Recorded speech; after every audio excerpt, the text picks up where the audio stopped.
Let's start. So first of all, I would like to thank all those who registered to the forum that's been organized by CGT and by many other trade unions on energy. Well, we have the PSI that have indeed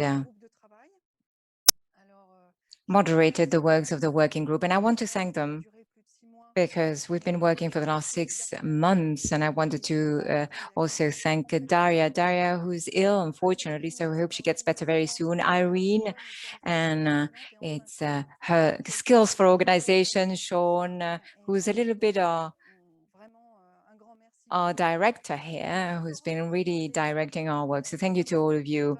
Now, of course, this forum, it's just the start of our work in order to come up with a public charter on public energy that will be signed by a maximum number of trade unions or so, we hope, before COP26. So we have time, but we need to start working already. Now, we sent you the conclusions of our work. We have a preliminary report on what we've been doing. So Irene is going to put the link indeed in the chat. We have an email address if you want to send us your contributions. And now we have 500 to 600 people who registered to the forum today. So we thought it would be useful indeed to have their feedback, their ideas and their proposals to complete ours, in order to complete a little bit our exchanges that perhaps do not allow us to go in depth in our discussions because, of course, we are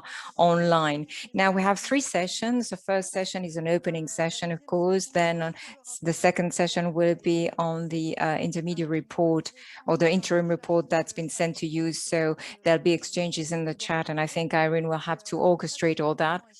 Now, the chat, unfortunately, does not allow us to put long contributions. And then the third panel will be indeed on the fights that we need to still carry out in the field. Sébastien Mestrier is now going to take the floor. He's the Secretary General of the Federation Mine and Energy in CGT. And then I will give the floor to the 3 other panelists. Sébastien, you have the floor. Hi, Karine, and good morning, everybody. Oh, hello. In cooperation with our partners, the PSI, Public Service International, and Trade Unions for Energy and Democracy, the National Federation of Mining and Energy, CGT, has a pleasure to present you the interim report of the Trade Union Working Group on decarbonization in the sector of energies. The National Federation of Mining and Energy in CGT launched this project for 3 reasons. Basically, because we wanted to present the actual effects showing that the neoliberal framework of climate policy and energy policies, that framework is now faced with a number of very serious problems. Among these problems, and we don't mean to be exhaustive here, there is the lack of investment, the major technical challenges, the explosion of precariousness, the increase in the costs of electricity for users and end users and end consumers because of artificial mechanisms of privileges in a market that is so-called a free market, and we know that's not true, and also because of the protections granted to private companies. In Europe, we have set indeed important targets in terms of climate and energy policies, but those targets have not been met, among others in the transport business or sector, and in terms of improving the energy efficiency and the energy performance of products. We've have no balance, no result, no study on the results of the privatization of the energy market in France. We have no feedback after 20 years of deregulation, in spite of the negative consequences for users, for citizens, for historical companies, for the public service, for the industry, but also for the employment, the connected employment conditions, and of course, the rights of workers. At global level, the situation is even worse. Very few countries are abiding by their commitments, the commitments that they took in the framework of the Paris Agreement on Climate. The recent promotion by the World Economic Forum of initiatives such as the Great Reset or the Council for Inclusive Capitalism offer aspirations that have no detail, that have no commitment. And it's important to say that the present approach based on the market has not been able to cope with the world increase in energy consumption. This increase indeed results into an ever-increasing gas emissions. At present, apparently, the restrictions linked to the COVID-19 pandemic will reduce the energy consumption at global level, as well as the emission levels for 2020, which should be reduced by a couple of percentage points. However, the reduction and the decrease in consumption in the level of emissions is only temporary. In the meantime, the market has not been able to respond to the challenges of energy poverty in the southern countries. For instance, almost 1 billion people have no access to electricity. Now, the energy precariousness is totally unacceptable in the 21st century. Secondly, the National Federation of Mining and Energy in CGT and its partners deem it necessary to develop a trade union sustainable approach to the neoliberal approach that is taken today in terms of energetic transition, decarbonation, that is led by the private sector, by companies whose sole interest is profit, to profit to the prejudice of consumers. We want this initiative to reflect our determination, our commitment to defending the common property, the public property of the energy and other vital services, to reclaim the ownership on systems that have been liberalized, that have been privatized and commodified, to show that a public energy infrastructure is the best hope, if not our only hope, to guarantee a just, a socially just transition, an environmentally sustainable transition. The interim report is based on the existing trade union policy. However, we try in the report to perhaps respond to certain gaps, to also focus on important issues for the follow-up discussions. Thirdly, working or in cooperation with our international trade union partners, we hope to develop a charter for a public energy future that the trade unions of all sectors will be able to use as a benchmark, as a reference text. Now, in view of the upcoming COP26, it's absolutely urgent that trade unions express themselves with a single voice on the need to change our policies, to have clear policies as well among the multilateral organizations in favor of a social and environmental transition based on global public goods and on the sovereignty of every state. Such an approach would be anchored on public property for the energy sector and other sectors and services that are essential, such as water, transport, and health. By developing an approach based on global public goods, we can indeed reflect our vision, our trade union vision of a different future, a vision in the respect of science, evidence-based, and that can show to our affiliates, but also to our allies in other movements, what the contribution of trade unions can be for making this vision a reality.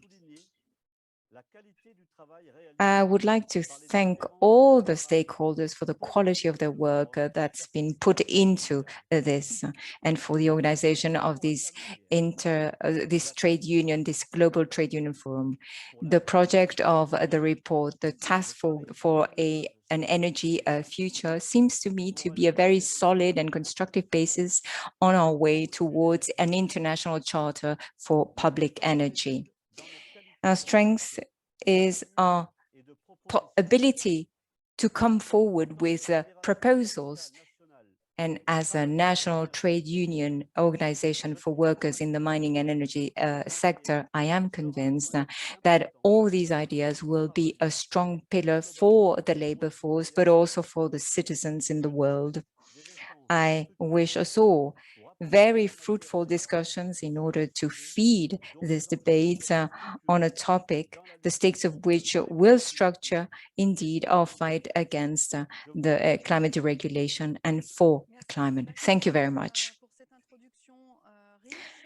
Thank you, Sebastian, for this very, very interesting presentation. Now I give the floor to David Bowie, Deputy Secretary General of Public Services International. David, you're there? Are you there? Oh, yes, I am. Hi, Karine, and hi, everyone. And thank you all to the organizers, to all the staff that's been working for months in order to organize this forum. And thank you already to the interpreters that are really showing a linkage between us all. I'm going to speak in English. International is a global trade union federation active in 160 countries. Our work in energy is based on several priorities. Clearly, advancing the rights and interests of electricity workers and their unions is top priority. But linked to the rights of workers, to our members, is the right for everyone to access modern energy services, notably electricity. We've all become so dependent on electricity that access should be defined as a human right. There are several groups working in that direction, including Droit à l'énergie. But it will be a long fight at the UN as human rights impose legally binding obligations on countries.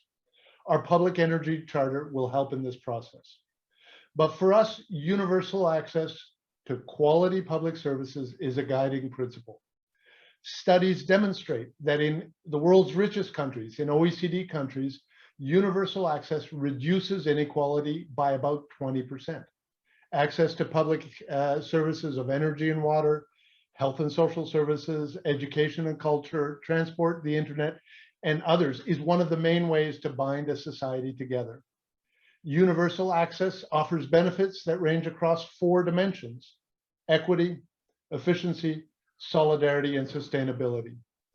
The market is unable to provide these benefits across all of society. They are limited by the need to maximize and extract profits and to kill off the competition. So we understand that protecting worker rights depends on providing good services, because universal access to quality public services requires strong political presence. And even though energy unions are typically among the strongest unions, we still need allies to create enough political pressure to counter the neoliberal assault. As Sébastien said, this specific project was launched in part because of the continued attempt to break apart and privatize Électricité de France, EDF. A set of policies that the European Commission has been pushing almost blindly for the wrong reasons. Our work over the years with TUED and before with unions across the globe enabled us to see the trends in energy.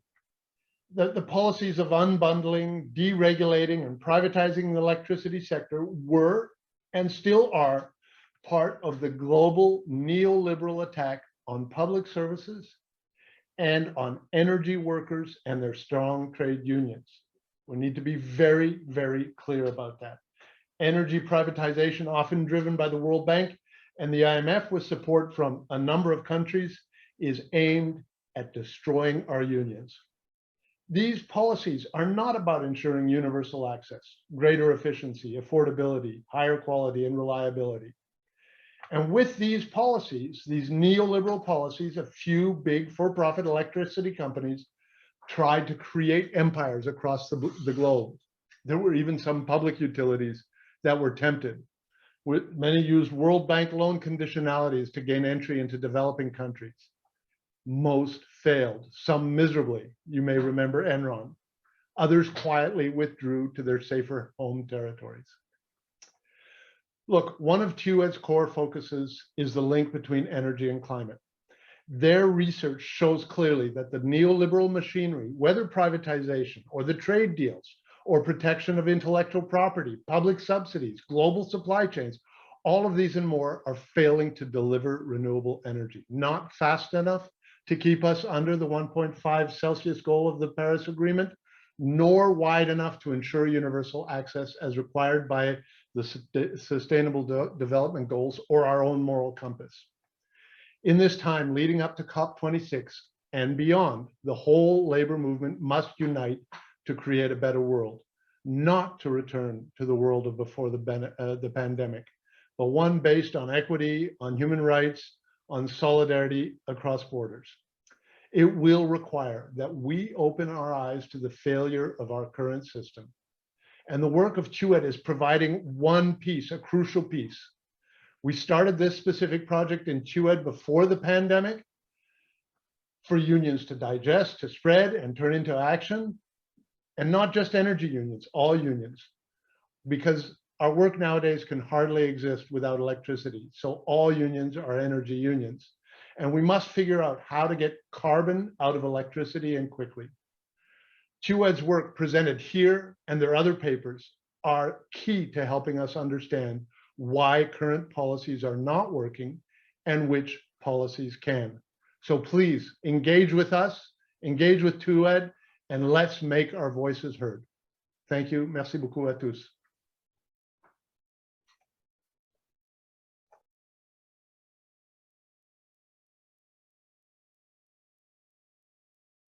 Général adjoint de la Scottish Trade Union Congress, STUC. Merci, Dave.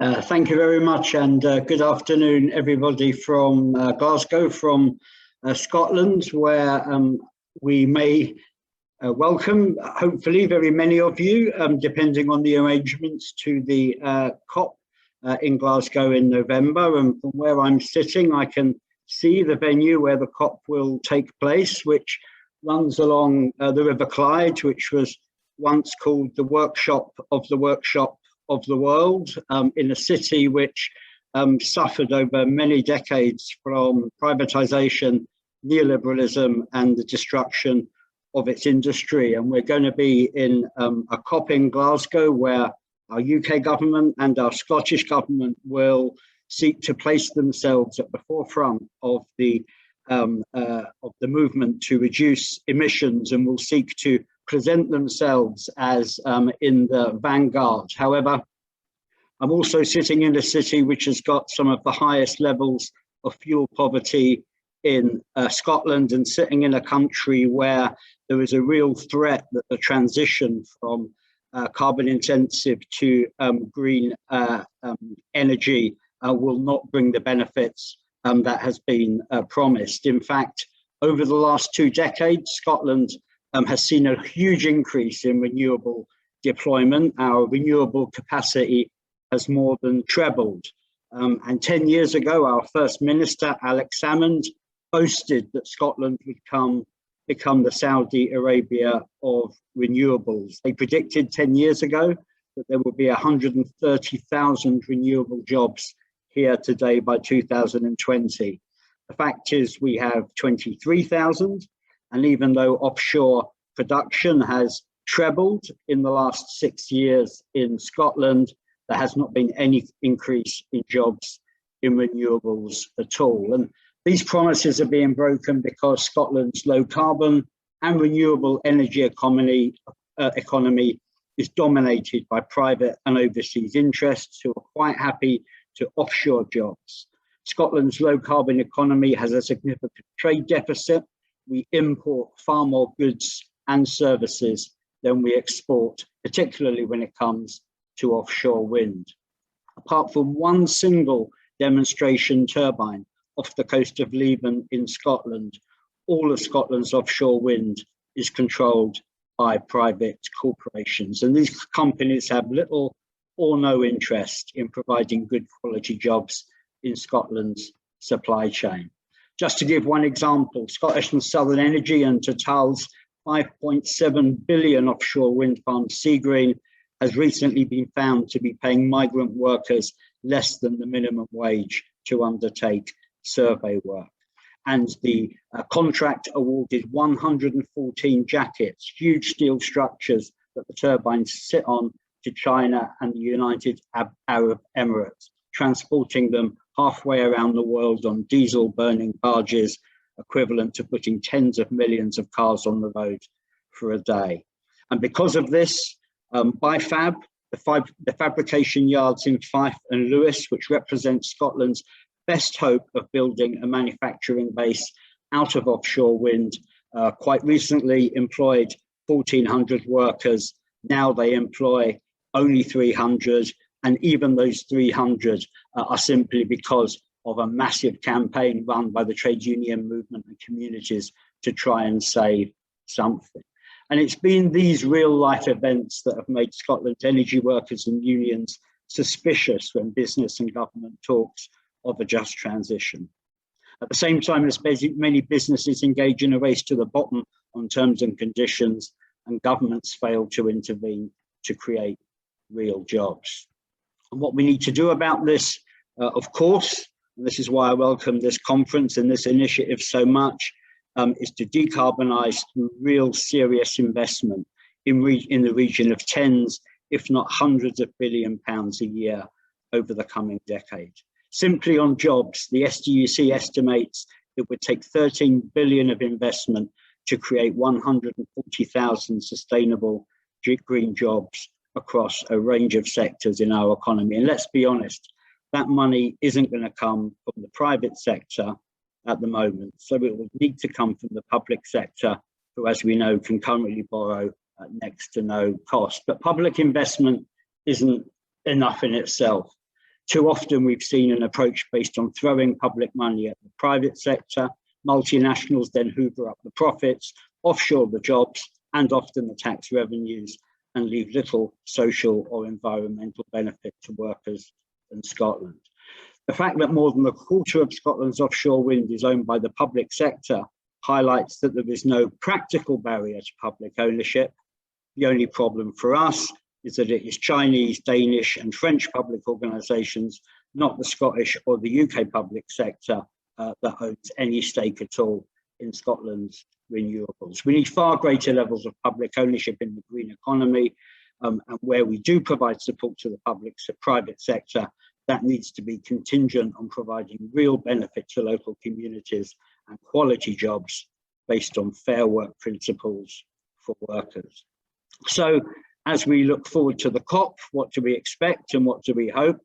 I'd say if I was to place a bet, COP26 will fail to meet the demands of both the climate justice movement and the trade union movement. So this COP is nowhere near being an endpoint, perhaps not even the proper starting point, but it is a means by which we can build working class power and make demands which are rooted in the real material needs of working people.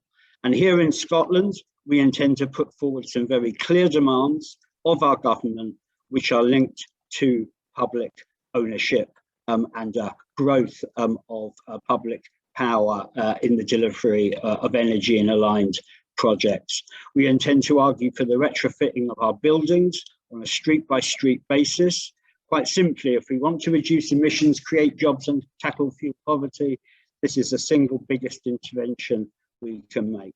However, in Scotland currently, much of the retrofitting and construction sector is characterised by questionable employment practices, bogus self-employment, and of course, private profit. Secondly, we will argue for a publicly owned energy company. This is already Scottish government policy, but they've done very little to act on actually delivering on that. A public energy company in Scotland could build renewables, run energy networks, coordinate upgrades, and ensure that jobs and work in renewables isn't offshored halfway around the world. And thirdly, and finally, we'll be arguing for the setting up of a municipal bus system with publicly owned companies, and we expect to hold 2 free bus travel pilots in Scotland, somewhere around Scotland in the next year. So the challenge in the coming years is to build a vision based on public investment, public ownership, and job creations in our communities. And we do have opportunities, though limited, put forward by the challenges of a pandemic, the recognition of our government that even not in the terms that we would recognize, that the public sector does need to intervene in the context of this crisis, and in the fact that the impetus for a just transition is growing stronger, but the means are absolutely necessary. So I'll leave it there. Sorry if I've gone on too long, and thank you very much for listening to me. Merci beaucoup, Dave. Thank you very much, Dave. I'm going to give the floor now to Sean to respect the time allotted for the first session. So the Trade Union for Energy Democracy, you have the floor. Thank you, Corinne, and thank you, CGT and the other organizations involved in putting on this really excellent forum. I want to touch on some of the main messages of the report. But first, what are we trying to achieve with this document?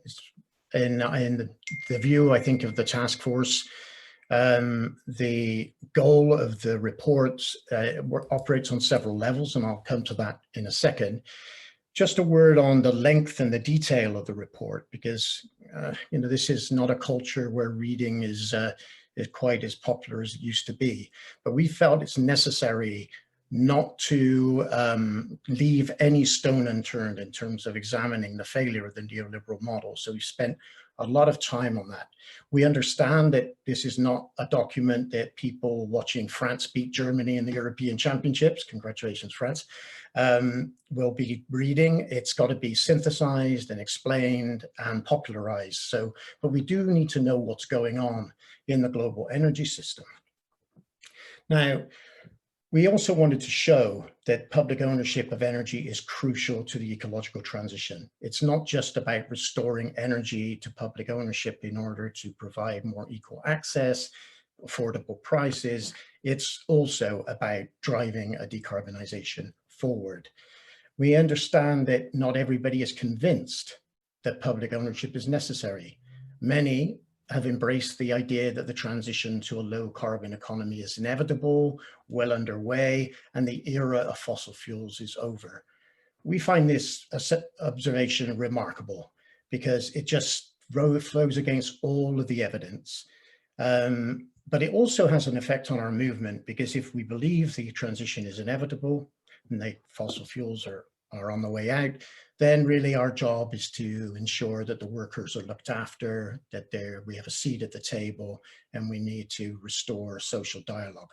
But what we're saying in this report and documenting is that what we're seeing is not an energy transition, but an energy expansion, whereby all forms of energy pretty much are growing alongside each other, including renewable energy.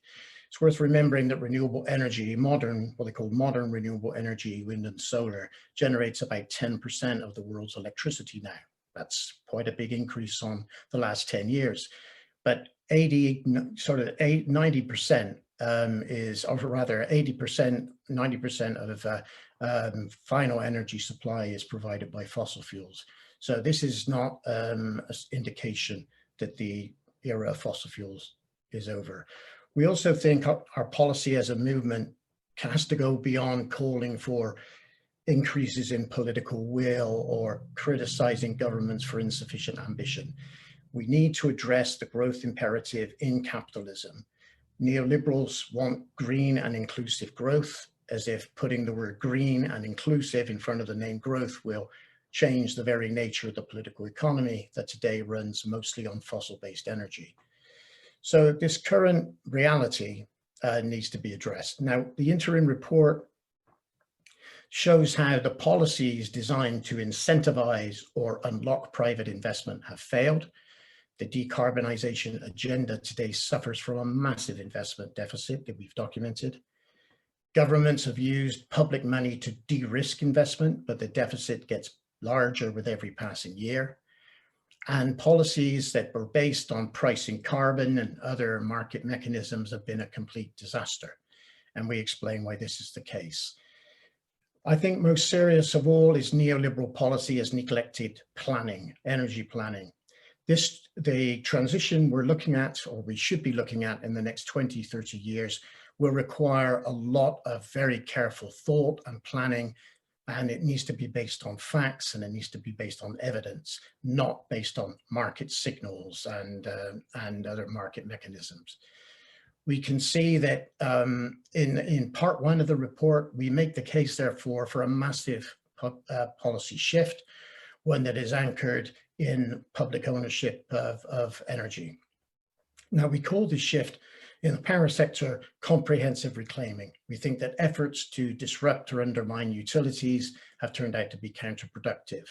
And we believe that even where companies are still publicly owned in a formal way, they have been marketized and have to compete in these markets.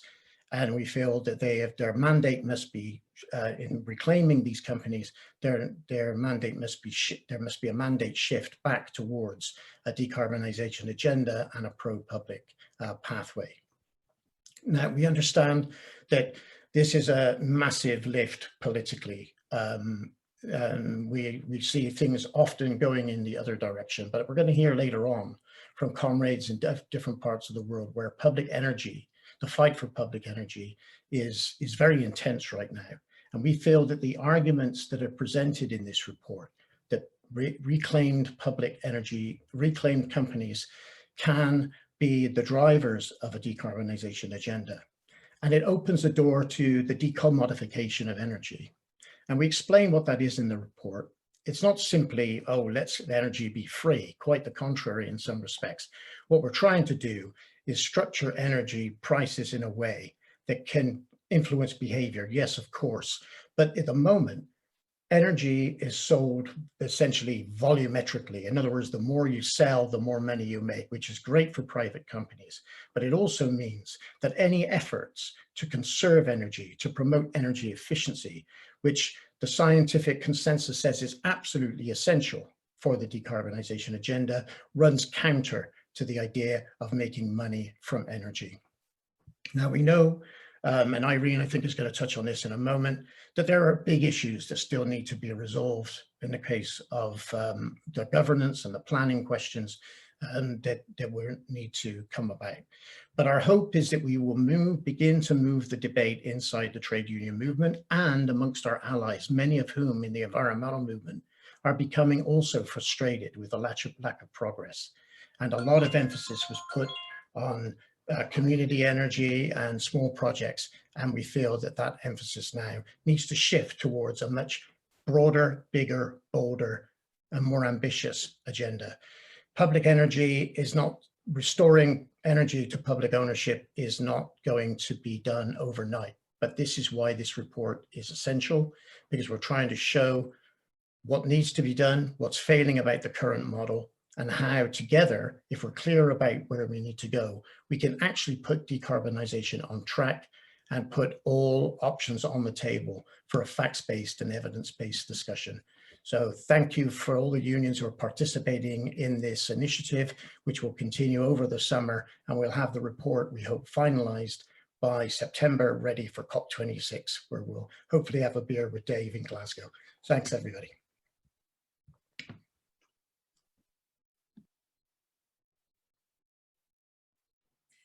Merci beaucoup, Sean.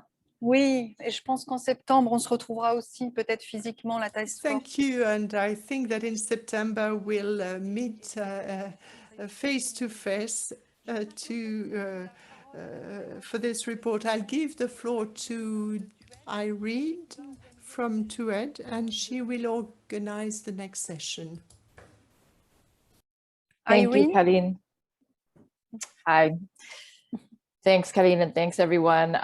My name is Irene Hongping Shen, and I work with Trade Unions for Energy Democracy. I will moderate today's session for this portion. The title of this next session is Voices from the Task Force and the Main Findings of the Interim Report. We will hear from 4 members of the task force who have been active since the beginning and have contributed to the draft interim report through the working meetings as well as in written form. Before the speakers begin, I just want to highlight a few points from the interim report. We've heard about the failures of neoliberalism and their policies. And so in part 2, we move towards offering an alternative approach to the neoliberal energy and climate policies, a new approach that is based on a new narrative that is emerging globally. And this is the global public goods approach. The COVID-19 pandemic has exposed our vulnerability to global crises more clearly than ever before. As a result, there is a growing awareness that these global crises require solutions that are both collective and needs-based. If you apply that to climate change, you could say rising emissions anywhere endangers people everywhere. Reducing emissions anywhere benefits people everywhere.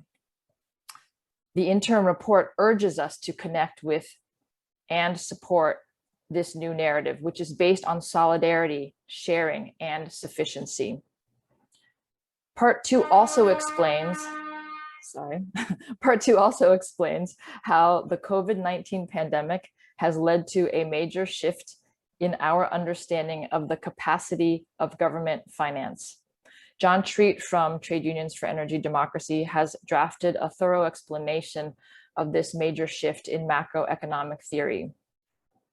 This part of the report shows how many governments and development banks do not need to unlock private investment in order to reach climate targets. Additionally, part 2 also deals with key questions of governance and governance of public energy institutions.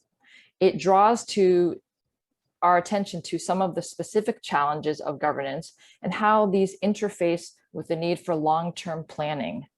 A decade or so ago, there was a lot of optimism about the potential of community energy and distributed generation to drive the energy transition in ways that would be more democratic and inclusive. Germany and Denmark seemed to show the way forward.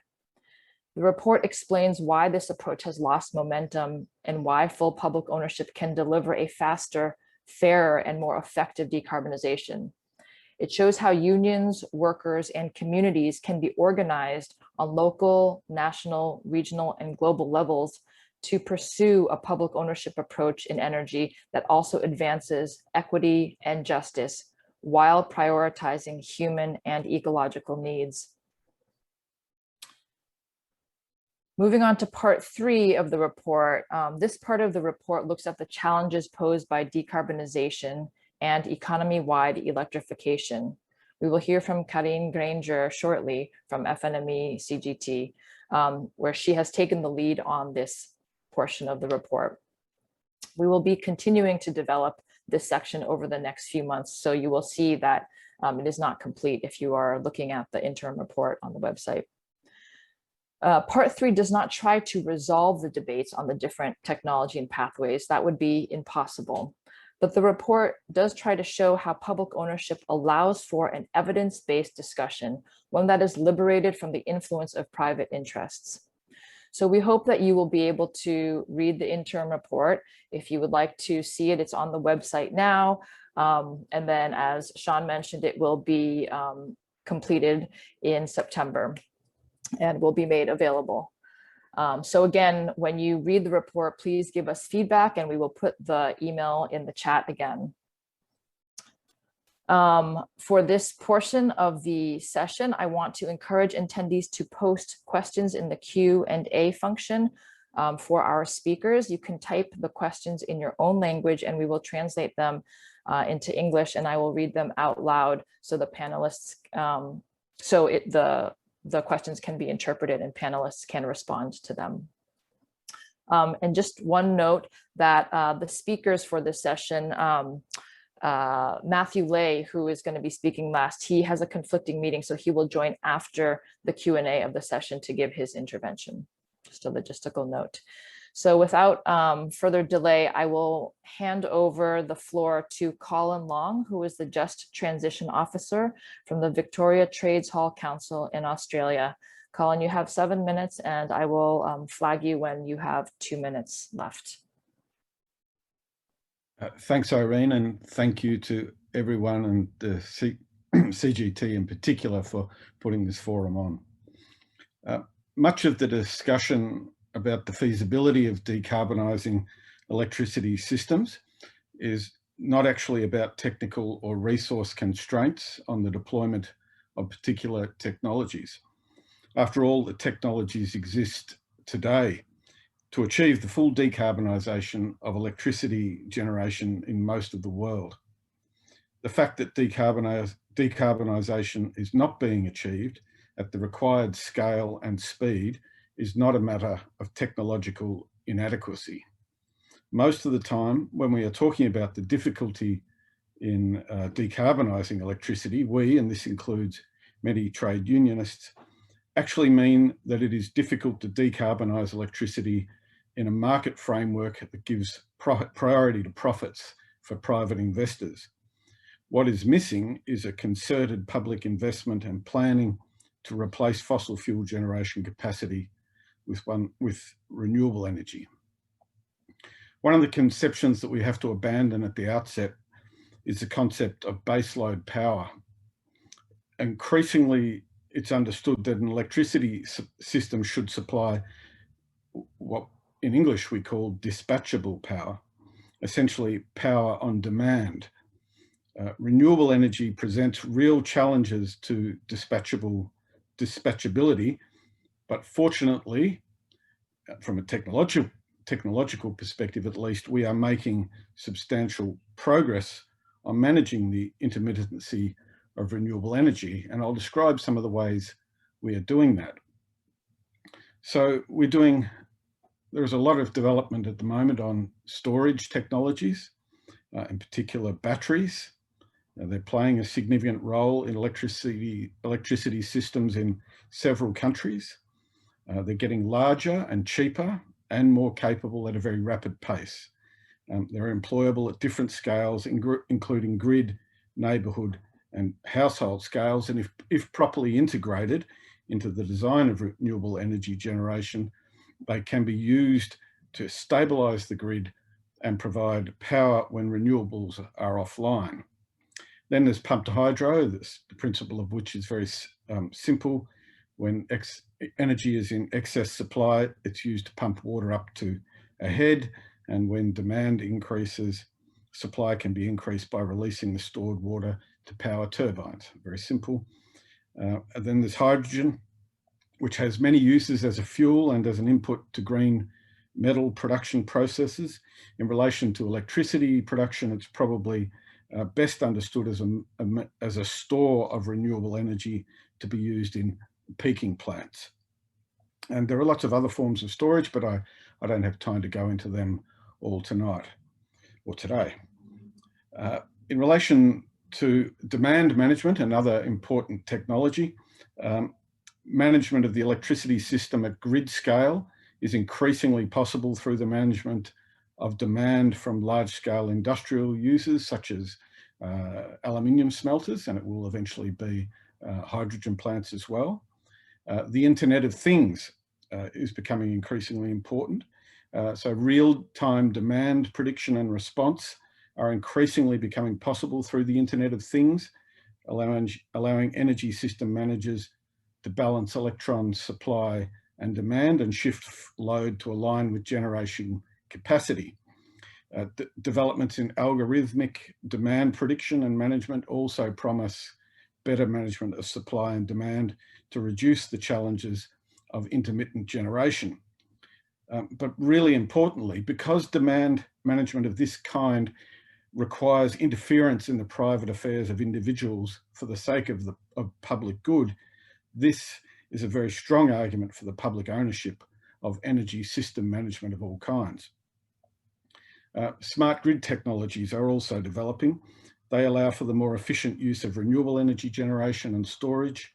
And while smart technologies are being used to maximise profits now for market-based electricity systems, in a publicly owned and focused system, they would be important for maximising the benefits of renewable energy, for managing load and providing grid stability. They're particularly useful in optimising distributed renewable energy resources, but need to be utilised in a system that is properly planned. Grid upgrades will be necessary as well. Because renewable energy tends to be more decentralised, there is usually the need for extensions and upgrades of energy distribution infrastructure.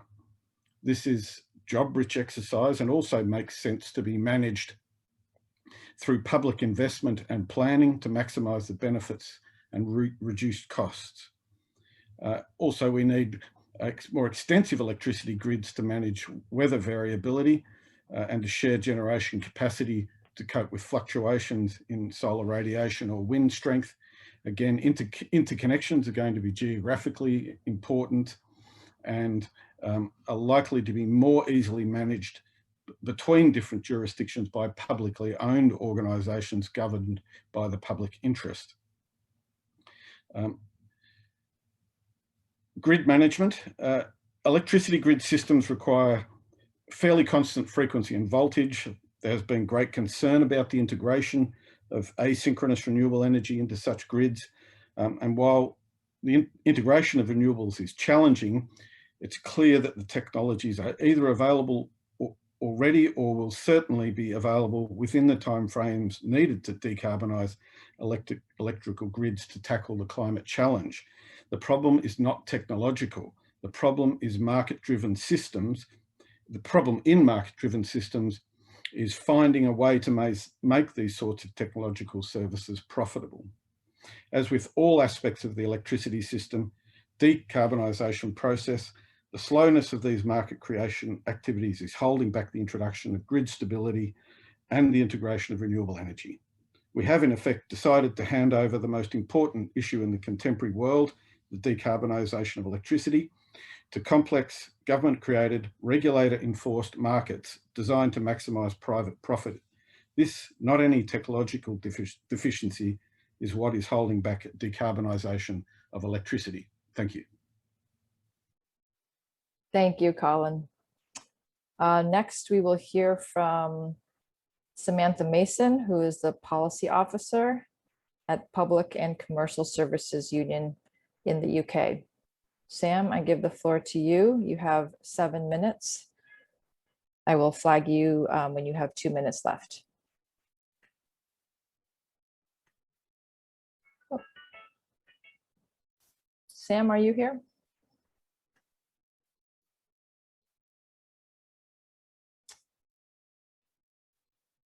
I don't see Sam. Okay, maybe she will join us in a little bit. And in the meantime, Karine, we are going to move on to you. Yes, great. As you have heard, Karine Granger is Irene. Energy Advisor at FNME CGT in France, and also has been moderating. Karine, you have 7 minutes. I will flag you when you have 2 minutes left. Thank you. Merci Irene. Thank you very much, Irene. Well, I think that we can all say that the situation at present is really, really worrying, and Colin has explained why. 2 examples on the planet that are very far off in order to show you the absurdity of energy transition today. First example, in the Western world, in a rather developed consumption society, we use e-cars with all its virtues, whereas electricity is produced on the basis of a coal and with a great cost in terms of carbon emissions. That's totally absurd, and it's not so far away from here.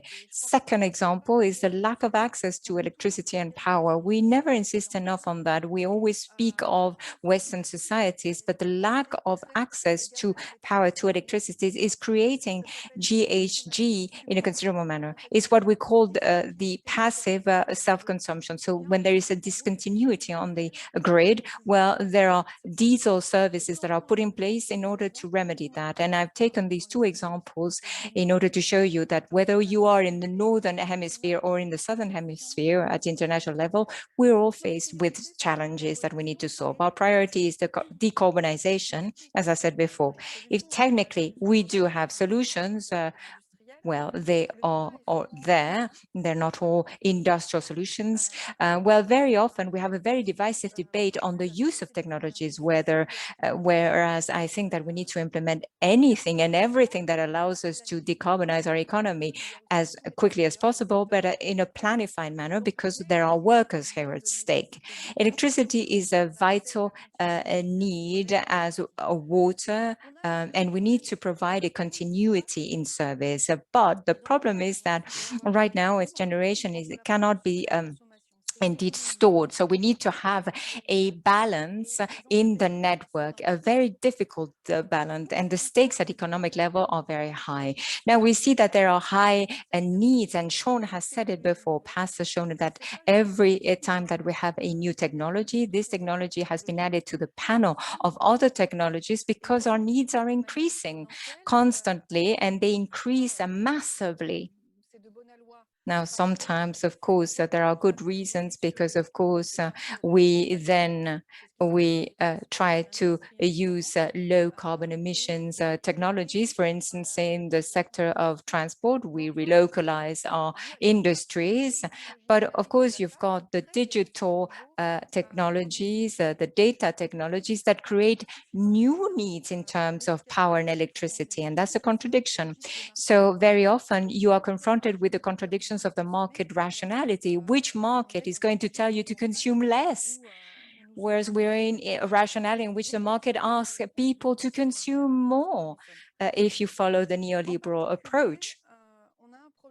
In particular, we have a problem where with tough winters, with the energy precariousness we were referring to, and we have problems of efficiency performance or energy efficiency in the building industry with important programs that need to be launched. So we can better balance our needs in order to really make sure that we all get our needs responded. Well, I believe that if we don't do that, well, our needs will go on increasing now, not just in electricity terms, but also in terms of the use of waters, of the soils, between the needs of the agricultural or forest preservation and the biofuels. Well, we need to ask ourselves the question, don't we need to prioritize our needs here?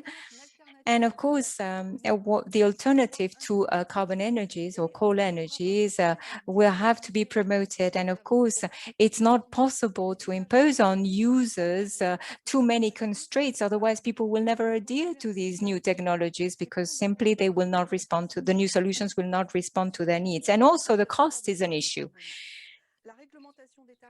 Now, price regulation is essential for the citizens, but as well as for companies.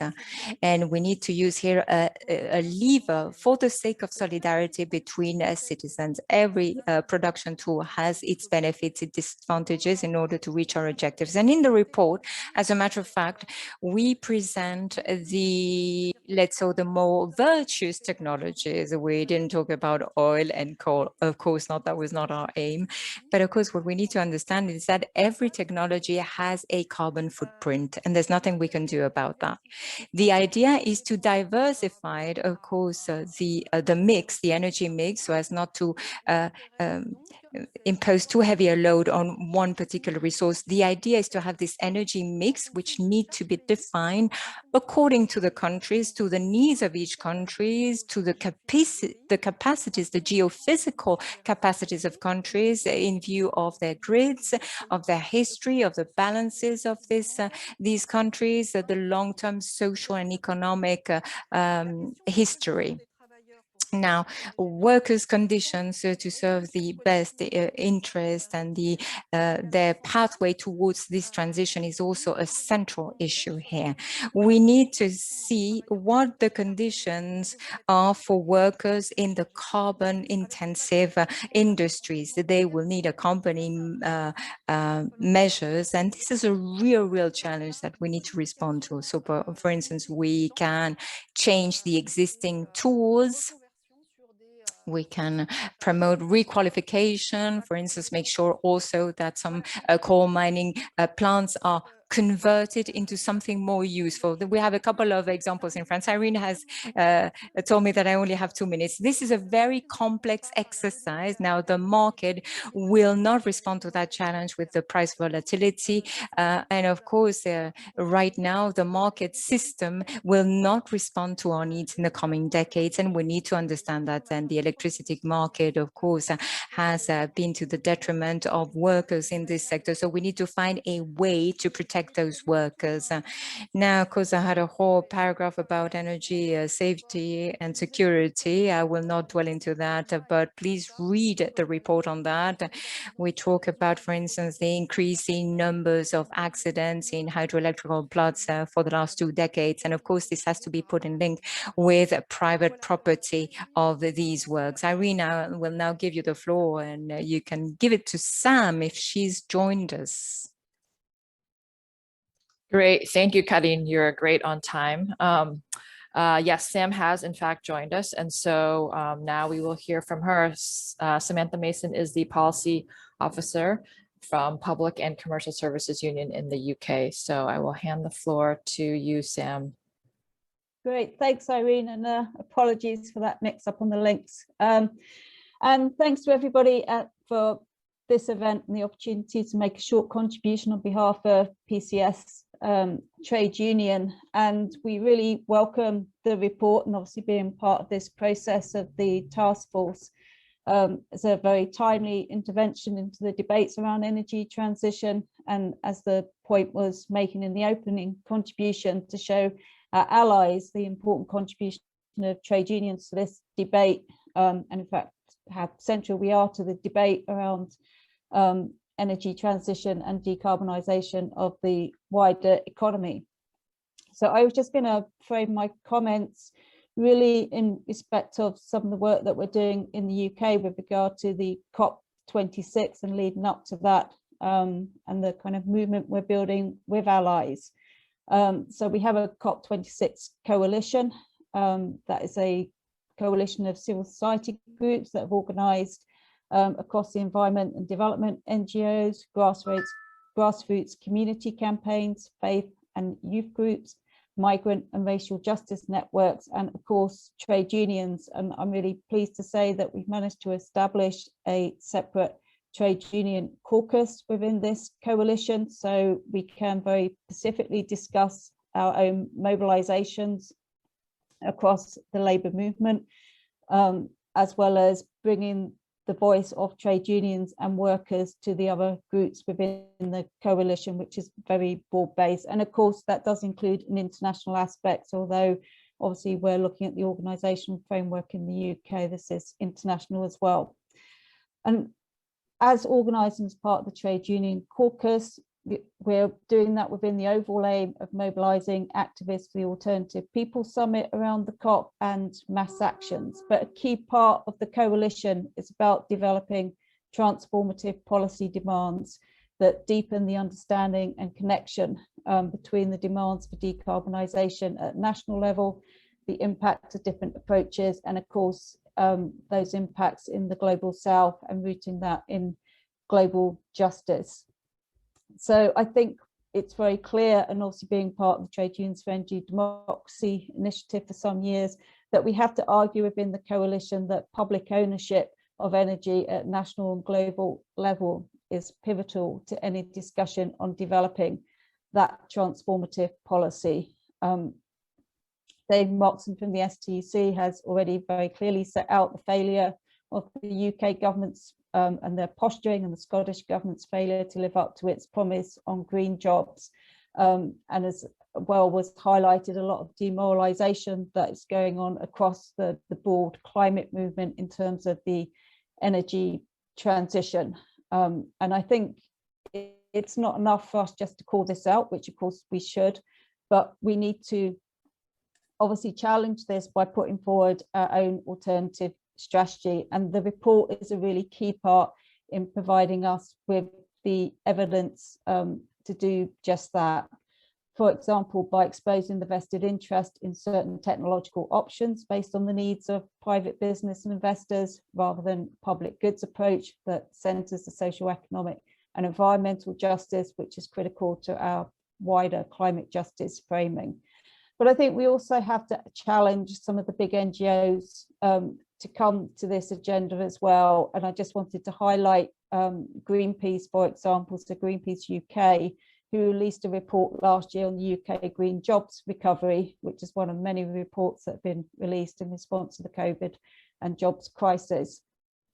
But I think one of the things that it called for in there was to address the climate crisis, and calling for a recovery rooted in private investment and a bold program that could help boost global zero carbon markets.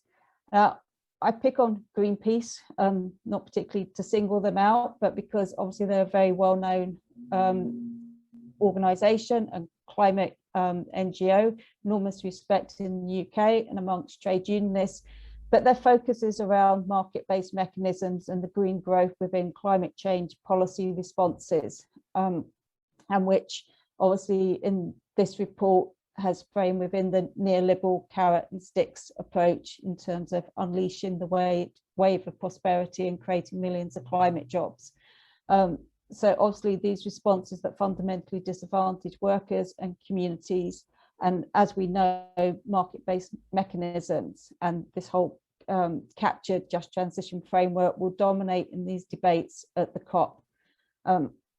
So similarly, as it was touched on earlier, the report is also useful in developing this discussion with our allies who tend to focus on and favour community or citizen-led initiatives as a way of socialising or democratising the energy transition, and the need for us to expose that in terms of the neoliberal and market framework within which such local projects are constrained.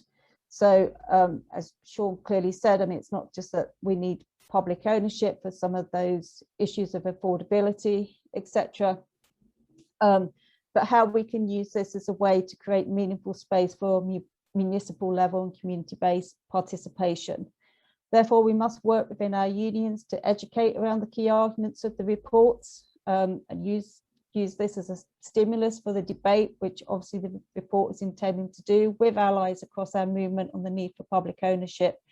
And when we come out on the streets in Glasgow in November, which hopefully we will, or in other cities in the UK or across the world, and protest and call for action on climate, that it's not enough just to call for a good outcome of the COP or a Green New Deal, that we need a public energy future. And we have the opportunity within our coalition to start making that intervention, inviting our comrades from supportive unions to our meetings and ensuring space at the COP Alternative People's Space is there to make the case for these demands and speak with one common voice and language in our interventions. Thank you. Great, thank you, Sam. The Q&A in the chat has been quite active here, so now we're going to move into questions and answers to the three panelists. And again, our fourth speaker, Matthew Lay, will join us after the Q&A due to a conflict in his schedule. So we're going to start with this first question. What are your views on the exit from oil and coal? What do you think of the price signal for a carbon tax or a carbon price value? And what future for hydrogen? I'm going to ask a couple of questions before we have you respond. Another question, this is specifically for Colin actually. Do you think that technology, the Internet of Things, smart grids, etc., are the answer, or is a reduction in energy consumption at the source crucial if we are realistic?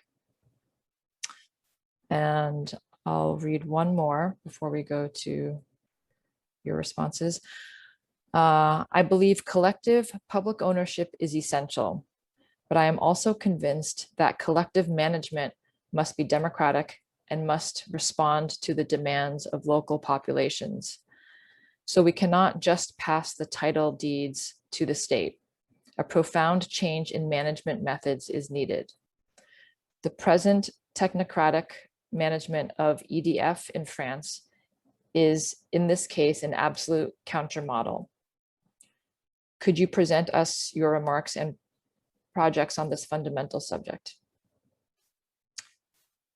Let's start with those three and see who wants to come in to respond.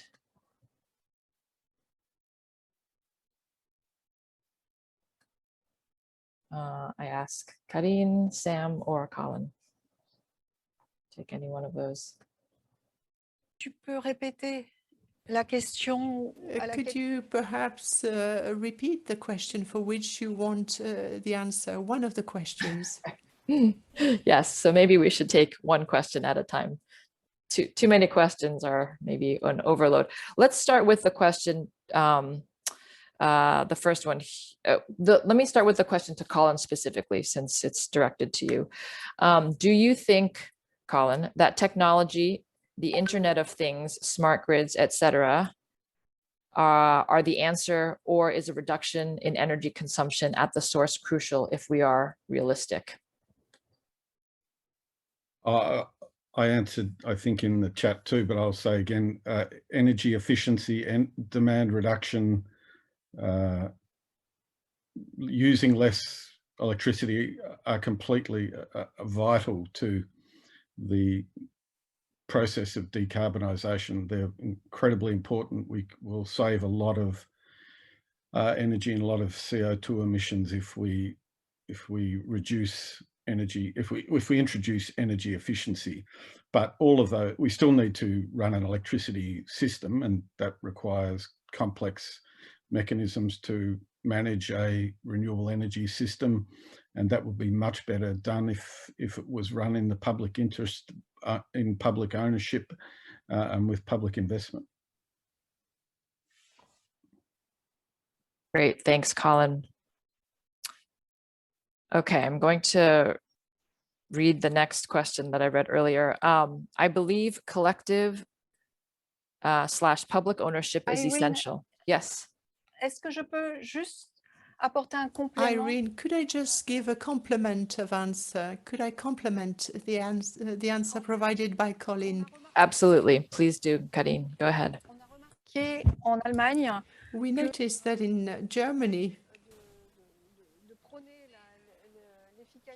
when we advocate energy efficiency, they did some works to try and use less energy, but people would have a comfort consumption. So this is not that easy. We have to be, it's not because we are going to decide that it will happen on a daily basis. That's what we experienced in Germany, and we have to take into account that behavior. And that's why I would like to go back to what Sean said in his introduction. Carbon price, which can be gradual. It had been tried in France with water, and it might be on the way with electricity. We are not favorable to that in France, because we have in France a system, the same price, and we want to stick to that, the same price for everybody. We would like to keep that because it reduces inequalities. Thank you. Thanks, Karine, for that addition. Okay, let's try this. The next question here is, I believe collective public ownership is essential, but I am also convinced that collective management must be democratic and must respond to the demands of local populations. So we cannot just pass the title deeds to the state. A profound change in management methods is needed. The present technocratic management of EDF in France is in this case an absolute countermodel. Could you present as your remarks and projects on this fundamental subject? I could take that one, Irene. Sure, go ahead. Is that okay? Yep, please. I just want to say two things, and actually want to respond to the technologies question as well. I mean, one of the challenges of energy and electricity in particular, is that unlike other public services where the benefits are felt locally and therefore local populations should have some say on how those services are delivered, in lots of cases, energy is nearly, whether it's extraction or whether it's large wind, onshore wind plants, for example, there's a lot of resistance at the local level. And I think the report notes that we cannot just dismiss these resistance. I mean, we see it in the case of fracking in the US and Argentina. We see it in the case of coal, and we also see it if anybody proposed a nuclear power station in the global north or in many parts of the developing world, there would be massive resistance to it, but nobody is opposed to electricity. And so we've got a problem that, yes, demand reduction is going to be very, very crucial, but it won't solve all the problems in terms of democratic control. So where does the democracy lie in this? At what level can the democracy be instituted or operationalized? And this is an unresolved question at the moment. On the question that on the question of the viability of certain technologies, what we're trying to do with the report is to say, we're not trying to resolve whether there's 100% renewable energy is possible, or whether nuclear energy is critically important, or carbon capture is critically important, because there's a very broad debate on these questions. What we think the best approach to do is to create a space both in the report and in future discussions where we can have a fact and evidence-based approach to these things. And particularly with a question in mind, what does public ownership change about these technologies? Not in terms of how they operate, but in terms of how they can be used and operationalized. And last thing I'll say is, it's clear that there's so much variation in the world's geography that certain things are going to work in certain places that won't work in others. And how do we then have this global public goods framework where we share technologies and not introduce patents and intellectual property restrictions? And I'll just conclude with this example, which we use in the report. We see China and Korea now wanting to move into the offshore wind industry. It took Europe 20 years to go from onshore wind to offshore wind. So the knowledge based on onshore wind was then basically had to be modified in a way that could suit a different set of physical circumstances, namely out to sea. But rather than sharing that knowledge with others to do offshore wind in different parts of the world, the European wind energy companies are not going to do that. So that means that Chinese and Korean companies are probably going to have to either buy the rights from those companies, or they're going to have to develop those skills and technologies themselves. This is a ridiculous approach to decarbonization. So I think this is the question of sharing and of control over supply chains is going to be very, very important in future. So I'll stop there. Thanks, Sean. Thanks for having those clarified. Sur EDF, on va donner la parole. Let us give the floor to Sébastien, who will speak about EDF in France. Yes, just a few words to provide an answer. EDF is an example for the whole world. One should stress that. But the problem today is, in fact, it's European directives which ask groups such as EDF, which is an example for the whole world. These directives force these companies to be in a difficult position because of deregulation in front of unfair competition. So it is very difficult for EDF to remain viable. So we have to democratize decision-making, and this is what we advocate at the National Federation of Mines and Energy. And tomorrow, why not? Users, politicians, workers, trade unions, And company managers should together assume that role to answer needs and to answer the necessary commitments for the viability of this public service. Let me give you an example.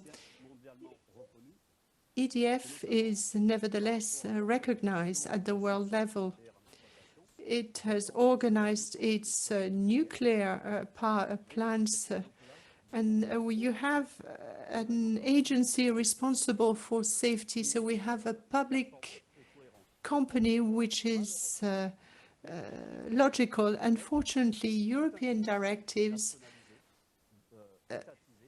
are against a nationalized system, a state system, and don't enable us to have a future based on certainty.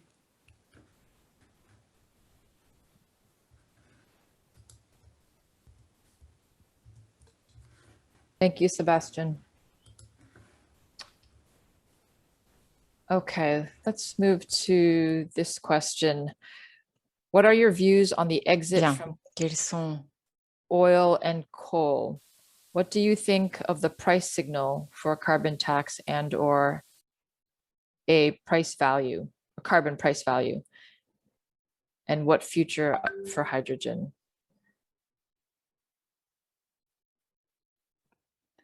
I'm happy to say something, Irene. Go ahead, Colin. I don't have a particular problem with carbon taxes as distinct from carbon trading systems and carbon prices.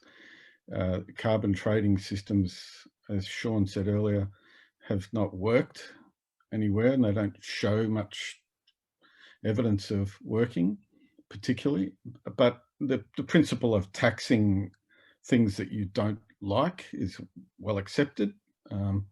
It depends what you do with the revenue and whether you use it to, well, you don't necessarily need the revenue, but the main thing is to ensure that poorer people or middle class and working class people are not penalised by increasing the price of electricity and things like that.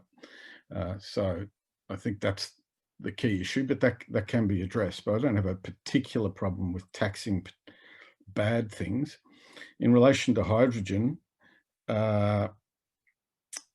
hydrogen will be vital, I think, to decarbonising the global economy. It will be vital to producing green steel to replace both thermal coal and metallurgical coal or coking coal, and that is now becoming possible. It needs to be taken to scale. It could be introduced much quicker if we weren't relying on the profit motives of big companies to make money out of it, green steel. But so it'll be vital for that, and it will be vital for, as I said in my talk, it will be vital for electricity storage and firming of the grid and grid stability and so on. But only if it is produced through electrolysis using renewable electricity. We should immediately stop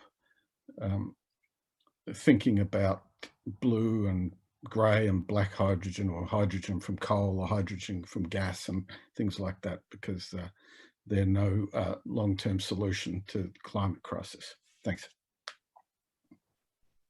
Thanks, Colin.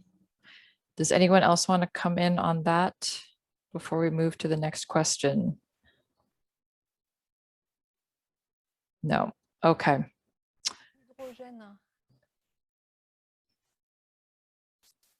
Karine, did you want to come in? C'est bon? Merci. Juste sur l'hydrogène. Yes, about hydrogen, if I may. Hydrogen is really presented today as a miracle solution by the neoliberal world, and we've seen what's happened with photovoltaic and wind energy. This is being reproduced now with hydrogen. So you've got a subsidy policy of these type of energies granted to private companies in the hope of finding a solution to the climate crisis right now. So if I may, perhaps something about research and development, something that's said in the report as well. I believe that we're losing ourselves in research and development in the sector of hydrogen, but this would be much more useful if we had international cooperation on the topic of hydrogen, and the issue of cooperation in R&D is essential to understand, to step our efforts up and to understand where hydrogen is useful. Now, we know upstream hydrogen is very, very useful to store excess or energy excess, but downstream, hydrogen is not a production of energy, it is a channel of energy, so to speak. And this can indeed be used for heavy transports, such as maritime or water transport. Anything and everything that can help us decarbonize the economy is welcome, of course, but the problem is how you implement, of course, the policies around hydrogen. And those policies are problematic today because those policies have to be real public policies. That's all I wanted to say. Great, thank you, Karim. Okay, this next one is a comment, but warrants some response if the speakers and others want to. Let's see. On April 21st, 2021, the European Commission announced its decision to include nuclear energy at a delegated act complementary to the European taxonomy, the EU's Sustainable Investments Label project. The decision follows the recent publication of the Joint Research Center report confirming that nuclear is as sustainable as other energy technologies.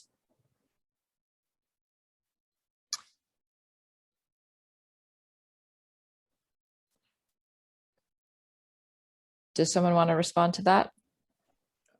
Can I just jump in? Because I think this is going to become a debate about whether nuclear is part of a decarbonization agenda or not. And I'm not sure whether the spirit of the report that we're offering is that all of these technologies have to be taken into consideration. We have to look, I think, with fresh eyes at a lot of the issues.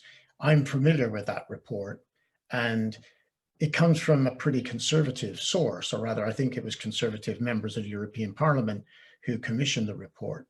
But that doesn't mean to say that some of the issues that are raised about spatial questions in particular are not significant. But I think our job is to look at all of the evidence and all of the facts. And what we've tried to do, and Corinne will mention this later in part 3, is to summarize the main pluses and minuses that, to the best of our ability, of the various technologies. And look, I'll conclude by saying this: scientists and engineers are not in agreement on any of these things.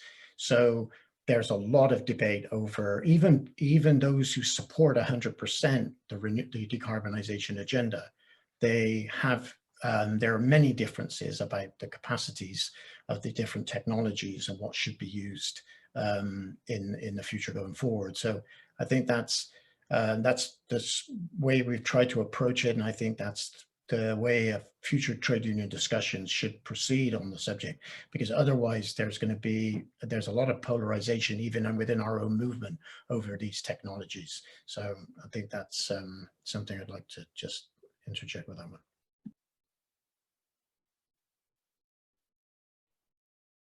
Great, thanks, Sean. Oui, Irene? Irene, if I may. Yes, please. Karine, go ahead. I'd like to add something as regard this debate that Sean's been talking about. I think that the debate is indeed a very different one from one country to another. It has to do with the capacity, the ability of countries to choose one or the other technology. But I think we can say something more generally. Now, we don't talk enough about it because in the Western Hemisphere, we're all Western Hemisphere countries here. But let's think about the access to energy. Renewables would be very useful useful in poorer countries, in third world countries, because those countries have no access already to a grid. So there's no doubt that the renewable energies have an essential meaning, have a lot of meaning in the decarbonization agenda in those countries. But if you take a country such as France, we have the nuclear plants, we've had nuclear plants for the last 40 years, it's there. We can't question those infrastructures, and our industries depend on the nuclear energy. So indeed, then develop renewables in our countries nonsensical, because we already have a low carbon emission source of energy. So we shouldn't have this debate here, or not in the devices manner, because then we are really serving the interests of neoliberalism. Yes, of course we're afraid, but let's go back to the scientific discourse, so that each and every trade union can make their own choices according to their context. You know, there are so many criteria here that come into play that we can't say today we need to just resort to the nuclear energy, or we need to just resort to renewables. No, we need an energetic mix in France, at least. And I believe this is the solution according to the solutions that we have at hand. Now, this is what we can come up with as a solution on the basis of what we have available here in France. If, of course, the EU report at the level of the taxonomy has not been so much against the nuclear energy, it's because at European level, people thought that the nuclear energy is still indispensable at European level. You can't do without the nuclear energy at European level right now. Transitions will be extremely long, so we can't afford to be dogmatic. Let's get back to the scientific evidence. Let's see how we can plan things ahead. That's what we say in the report. We have to plan things according to the general interest, and the general interest is also a continuity in the service provision. That's what I've been trying to explain, actually. Thank you. Thank you, Karine, for that. We have time for one more before Matthew joins us, and so I'm going to ask this question. Could the unions mobilize to obtain a World Energy Access Day at the UN? There are a lot of days for this or that fight, but not for energy as an essential good. Question for the speakers.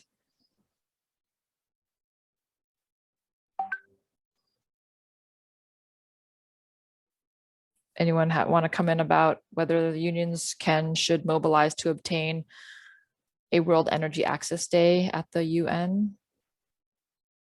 Irene, should I handle that? David Boyce Sure, from the previous please. panel? Yes, please come in, David. Okay.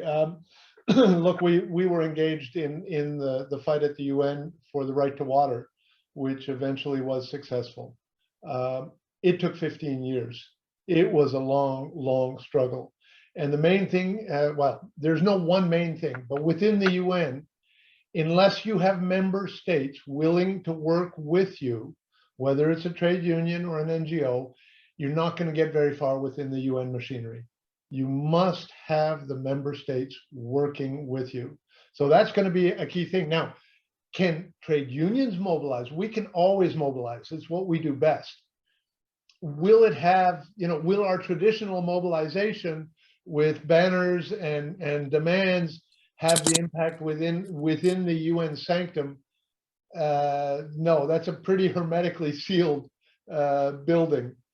So we have to work with member states using the machinery of the UN to mobilize using their language and tools. Thank you. Thanks, David. I see we are running into the time when we need to bring Matt in. Let's see if he's here. I don't see him here. I think we need to move to the next session if he's not here, so that we can keep on time. Perhaps if there is time later, we can have him make his intervention. Okay. So I will hand the floor to Karine to moderate the next session, session 3, and look forward to the speakers in this next section. Thanks, everyone. Oui, alors ça va rejoindre un petit peu le point qu'a abordé. Thank you. Now, we will get back to what Davis just said. How can we make sure that our fights become or attract attention at international level? Indeed, you'll see, with the testimonies that we have here, where there are our fights, our struggles at national level. But of course, we believe if we had a lever at international level that would allow us to converge, to be more powerful, it would be quite interesting. All right, let's talk about what's going on right now, what our struggles are. I will give the floor to Fabrice Coudour, who's the Federal Secretary in charge of struggles in FNME CGT, and he will tell us about what we are doing in France. Fabrice, you have the floor. Yes, hello. Hello, everybody, and thank you. Thank you very much for this initiative. Thank you very much for this debate as well, because this is something that allows us to go on with our struggles. And I will try to talk to you about ours, which is the result of our history in a way. Now, I don't want to repeat what's been said before, but what Sébastien said about our electricity sector, we've been fighting there for the last 20 years, even from before, when gas and electricity were nationalized in 1946. And we put in place in 46 a post-war model based on the country's reconstruction, on reindustrialization, on access to energy, of course, and on national solidarity, and on collective, very strong collective guarantees for workers in that sector. Those were the stakes at the time.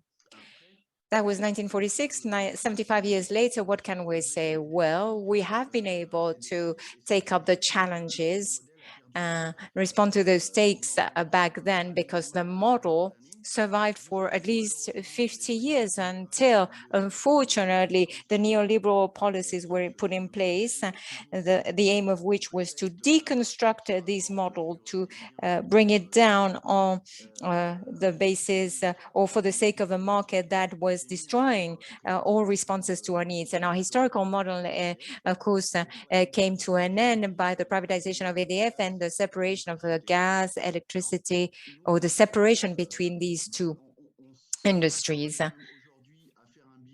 So today, what we've been doing is to try to come up with some kind of balance 20 years on of this privatization wave. The consequences on the users, the increase in prices, the increase in energy precariousness. 13 million people in France are in a energy precarious situation. Also precariousness in terms of work, but also the lack of or the undermining of this mission of public services. And of course, with all these consequences, for instance, on the maintenance of the grid, with, of course, all the accessory results, in spite of all the profits made by EDF that went to the pockets of the shareholders. Ever since 2019, the French government and employers in the electricity and gas sectors have decided to indeed go on with the fragmentation of historical national companies through projects. Well, it doesn't matter what the names are. For instance, EDF is Project Hercules, and G is a Clamadieu project. Well, they've decided somewhere along the line to just nail the last nail on the coffin of those companies on the false pretext that because of the debts of these companies, because of the effects of the pandemics, or because there's a logic or the nationality of the market, as Sébastien was saying, by means of the European directives. From our side, what we've tried to do is to indeed step up our struggles, our fight, by working indeed with other French trade unions, with our European trade union federations, with our political representatives, with the civil society organizations. And very soon, we were able to indeed, inform an increasing number of stakeholders, having a public debate. We were able to present, of course, the assets of the historical French model beyond EDF, based on the principles of access to energy for the same price. And so we were able to establish a new relationship to the politicians. So we are really in opposition to the politicians. And of course, this is based on information. Information is absolutely essential, because then people can actually see that we have evidence-based arguments. We cannot indeed say that this is a problem that is very technical, that only an elite or very expert people can deal with. No, what we chose to do is mobilize workers, and also those who retired, because those people are part of the system. And sometimes you need to mobilize also your retired workers when you need to go in the streets. So we mobilize our workers, we mobilize those retired workers as well, who were not fighting against dogmatic positions. They were fighting for a better future in the interest of the population. So in the media, very often, we've been shown as trade unions only defending the workers' rights, but no, we are defending the users' rights, and we're fighting for the future of our society. So indeed, we've had several days of strikes. We mobilize ourselves. We block the access to certain sites or plants. What we do in France is also we make sure that workers take ownership of their tools, as we call them, so they occupy the plants. We also have conveyed very, very simple, very easy to use information on the situation. We've mobilized at local level, but also at European level, thanks to our cooperation with a couple of people who are here today, in fact. International cooperation in order to make sure that everybody is aware of our struggle for public interest and not anything else. FNME CGT is a major actor in this fight. We are the first trade union in the energy sector, after all. And at intersectoral level, we have become really, the go-to organization on that particular topic. So that's why we go on with our struggles, with our initiatives at intersectoral level, with the political representatives, with other trade unions. And for instance, next week on the 22nd of June, we will have a big demonstration in Paris in order to show our position and also to show that we can have a better energy future. Our approach is rather simple. We claim, as I said before, that we want to have a real future for the energy sector. On the basis of what? Well, there are a couple of points. First of all, we want to make sure that we have a report on the negative influences of the market on our lives, an objective study about it.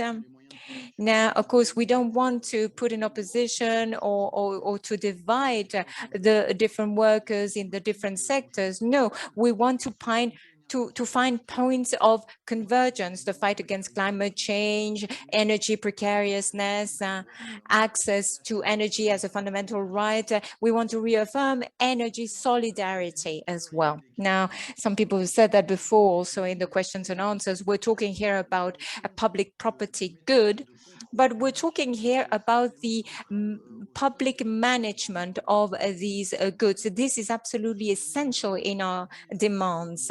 And as we've said before, we want to make sure that electricity and gas are recognized are non-commodified goods, are vital, essential goods, in fact, vital human goods or human rights. And for workers, there is no public services without public service workers. So we need to have collective agreements in order to make sure that they can carry out their task. So all that, of course, is within our program, so-called program, a progressive program for the future of energy that we have translated thanks to the help of TUED. This is a program that we've come up with within our trade union, but also thanks to the exchange and with all the other stakeholders in our struggle. I would like to end by saying that you don't have a one-size-fits-all solution, but at least you have some pathways for reflection on the basis of the interests of the different populations. Restriction is not the solution. No, I think we need to talk about the real needs according to our populations, our peoples everywhere in the world. The lack of information is indeed a big obstacle.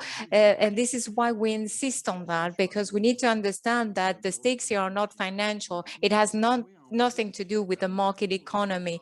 This is about our future. The stakes are high. As I said before, the more we are, the better we will be able to create a leverage, to have a lever and come up with a better future for the public sector in the energy sector, for public services in the energy sector. Thank you very much. I will now give the floor to Lee Song-jun, who's Director of Policy Planning for Energy and Climate Policies of the Korean Public Service and Transport Workers Union, KPTU. Sorry if I mispronounce your name, sir. You have the floor.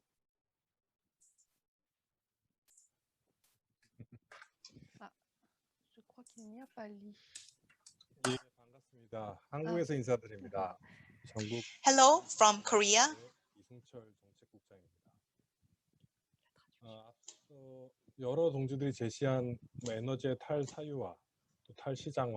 We have been talking about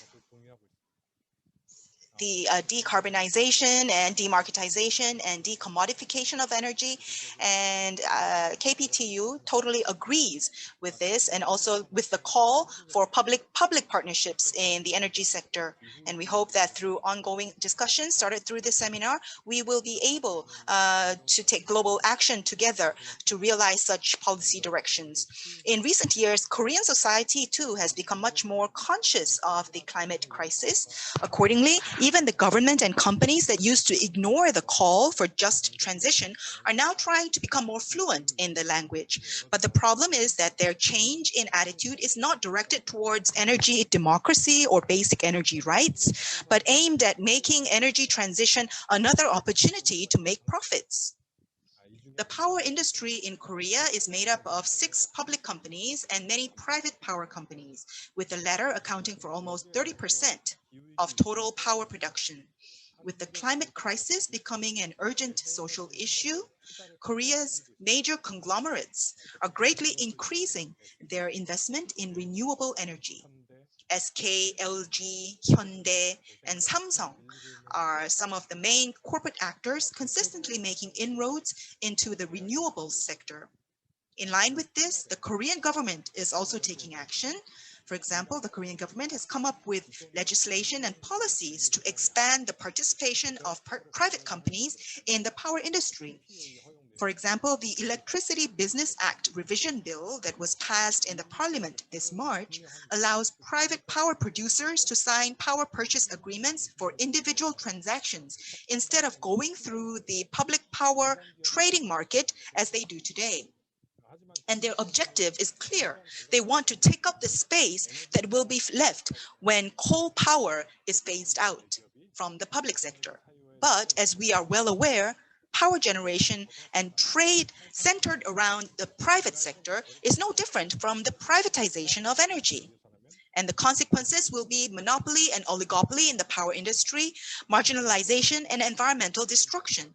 As the government and conglomerates move to privatize renewable energy, there is also emerging a market-oriented environmental movement that says we don't care if it's private companies or conglomerates as long as they are decarbonizing. And we don't care if it's farmland or forests that we are raising as long as we can build photovoltaic energy generators. As such, the KPTU has set out the following demands in our struggle for just transition in 2021. First, significant expansion of renewable energy centering around the public sector through the integration of public companies and the renationalization of private power companies. Integrated public power companies can reassign their personnel to mitigate the loss of jobs arising from decarbonization, and proactive renewable energy businesses led by the state can create new jobs in the renewable sector. But just as important as the integration and greening of public power companies is the democratization of these companies. To Korean citizens who have gone through long periods of military dictatorship in the past, public ownership, public companies are still synonymous with inefficiency and corruption sometimes. So we must pursue in parallel plans for democratic control by reforming the board and business structures of public companies and guaranteeing the participation of trade unions and local communities. To sum up, the tasks that the KPTU has set out for just energy transition are as follows. We have 4 tasks. 1, integration of public power companies and renationalization of private power companies. 2, greening of power companies by expanding renewable energy. 3, democratizing public power companies for democratic control of the power sector. And 4, guaranteeing jobs and increasing green jobs through state responsibility for climate-related jobs. In this process of just energy transition, of course, we must establish the principle of direct state financing and emphasize the importance of proactive policies to increase such funding. Another thing I'd like to emphasize is the issue of how we can handle so-called green capital that is threatening public energy. I know that this issue will be dealt with in greater depth in other sessions, but I believe that we must take seriously the situation where private conglomerates are running around all over the globe, jumping into renewables in search of global profits. Examples of such moves in Korea would be private incentives like SK Energy Solution and LG Energy Solution. I hope we can explore ways for trade unions around the world to put up common action and struggle against these globalized power companies that run counter to public energy. In addition, I'd also like to point out that although the consequences of climate change are suffered by all the nations of the world, the speed of decarbonization and transition to renewables is different from country to country, depending on the extent of technological and capital accumulation in each country. So along with public-public partnerships, I believe we need to explore ways to apply the same call for equitable supply made by the World Trade Unions in the health sector. That is, we can demand that intellectual property rights be waived for renewable energy technologies the way it should be for COVID-19 vaccine development, for example. That ends my presentation. Thank you. Merci beaucoup, Lee. Je vais passer la parole. Thank you very much, Lee. Now I'll give the floor to Norberto Diaz from the Confederation of FENTRAPEC in Chile. So welcome, you have the floor.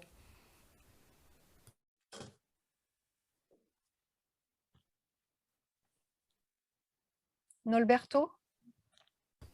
Norberto? Can you hear me? Thank you very much. I would like to thank you for this initiative. Thank you for inviting us as a National Federation of Oil and Energy Workers in Chile. We are pleased to participate in this initiative. We will participate in an initiative to reorganize the energy as a public energy. We do it from a country, as you probably know, as trade unionist. So we do it from a country which has been for many decades the neoliberal model.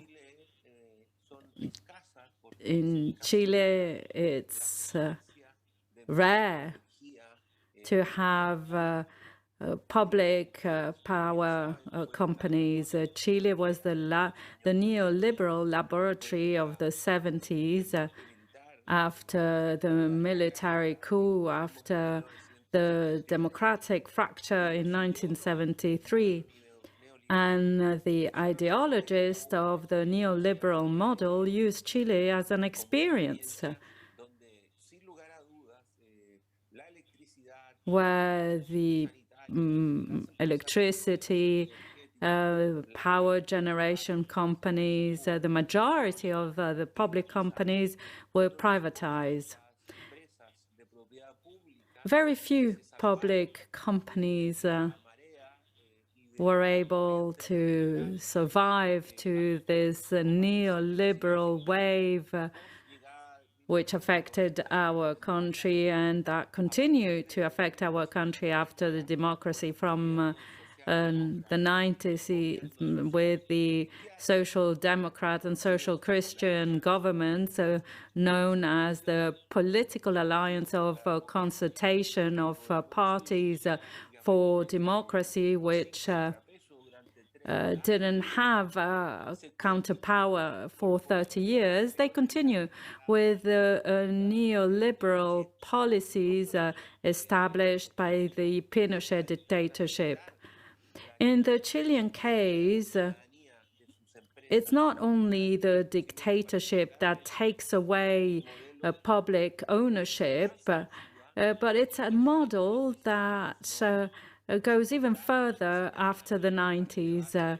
It's important for the world democratic debate, and it's important for this forum to know that the deepening of the neoliberal model had an allied in the Latin American region of the government, that the so-called government close to the workers. There were center-left and left government, which got on the wave of neoliberalism.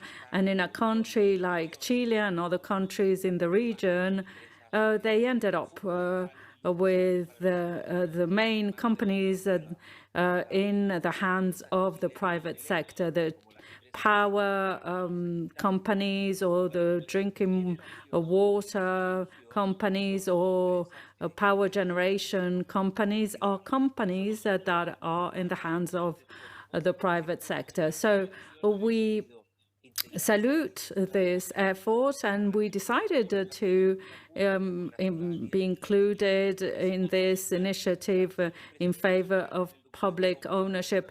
And we agree with the report when you invite to recover public services. The oil trade union movement in Chile is getting together with the mining trade union movement. Chile has a lot of natural resources, copper, for example. We're the main suppliers of copper. It's very important for all the process of electrification, and we have developed together with the Copper Workers Federation the electric power workers. We will create a confederation of strategic companies, allowing us to go and move forward. In order to recover public ownership, that is fundamental for us. We have said that energy access, gas access, access to electric goods, the capacity to have universal access is a fundamental right. You can't have quality, or you cannot respect human rights if in areas so remote as we see in our country, you cannot access power.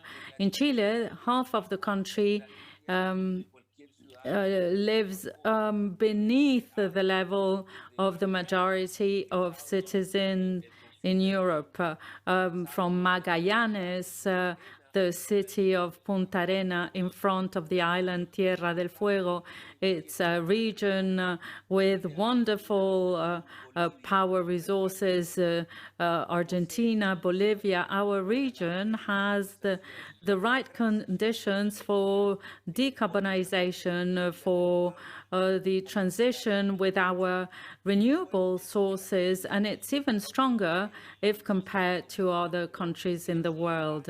Our desert with the sun shining, allowing generation of 80%, makes us one of the countries with the more possibilities for solar generation. But the sons of Pinochet, those who made businesses at that time, they control lithium. One of the stepsons of Pinochet has the business of lithium in the north, in the border with Bolivia. It allows a huge lithium production, and it's in the private hands. And those who reached that agreement belong to a government who controls the two most important public companies, copper and the oil national company. So we not only want public ownership, but we want to take out from the market the energy. We believe that the neoliberal model made us go backwards regarding decarbonization during decades. The Social Democrat government tried to prevent access to renewable, not only due to the possibilities that we have the blue hydrogen, the green hydrogen in the area of Patagonia, where we have winds similar to the winds in high sea, and water reserves that could allow us to offer to the world the development of blue hydrogen and green hydrogen, which is very important for humanity. The current government is trying to look for alliances with the British government, with the United States government and German government, offering consumption and not offering development. And therefore, we say that there is a need not only to have public ownership and to remove from the market these companies. We've been witnesses, as the colleagues from Korea said, the rare public companies are victims of corruption, victims of criminals who control public companies and pollute the trade union movement. That's why we want to recover these companies, and we want public ownership. And these renewable, and I conclude, the renewable companies need to be accompanied by a higher level of unionism. In Latin America, it's still dangerous to be a member of a trade union, and we believe that with higher levels of unionism, there's less levels of corruption, and if there are less levels of unionism, there are more levels of corruption. And it's important to participate and to defend public ownership. Without energy in countries such as ours, we cannot allow development and a higher level of quality of life. Thank you very much. Thank you for the opportunity to participate in this debate from Latin America and from Chile. Chile that has suffered mobilization from October due to an increase in the prices of public transport. Thank you very much. Thank you for the solidarity shown during those months and for the solidarity that you still show to us. We have such a cruel government right now. Thank you and greetings to all of you. Merci beaucoup, Norberto. Oui, tu as souligné l'importance de la syndicalisation et je pense que c'est quelque chose d'essentiel. C'est-à-dire que ce rapport ne peut pas être un rapport qui ne soit pas porté par les travailleurs. Yes, I agree. I think that you were talking about the strengthening of trade unions. Indeed, I will now indeed go to Trinidad and Tobago. And I'm going to give the word to Ozzy Warwick of the EWTO. Ozzy is Director of Education and Research in this trade union. Ozzy, you have the floor. Thank you very much, and good day to all. Let me congratulate CGT and TUED for this very important and necessary forum and space. And let me thank you for inviting the Oilfield Workers Trade Union of Trinidad and Tobago. We are a twin island republic in the southern part of the Caribbean to be part of this discussion. Now, Trinidad and Tobago is in effect an oil and gas economy. That's what we have as our base in terms of our economy. Oil and gas makes up some 35% of GDP, 65% of government revenue, 80% of goods exports. And we've been in oil and gas for about 100 years. Now, in the early days, in our colonial era, the energy was dominated by multinational enterprise and private sector. So oil exploration, refining, electricity, fuel distribution, all of that was privatized. But when we became independent, because of the mobilization of the trade unions, in particular our trade union, we fought a massive national campaign for the nationalization of energy. So in that era, we had a national oil company in exploration and refining. We had electricity production and distribution, and fuel distribution were all nationalized as a result of the activity of the trade unions. However, we are seeing the current government approach of completely reversing all of that. And what we have is a recolonization of energy, where the multinationals are now returning to Trinidad and Tobago and having a dominant control and ownership of our energy resources. And what as recent as earlier this year, the government introduced what they call a draft just transition policy, which they were going to approve officially.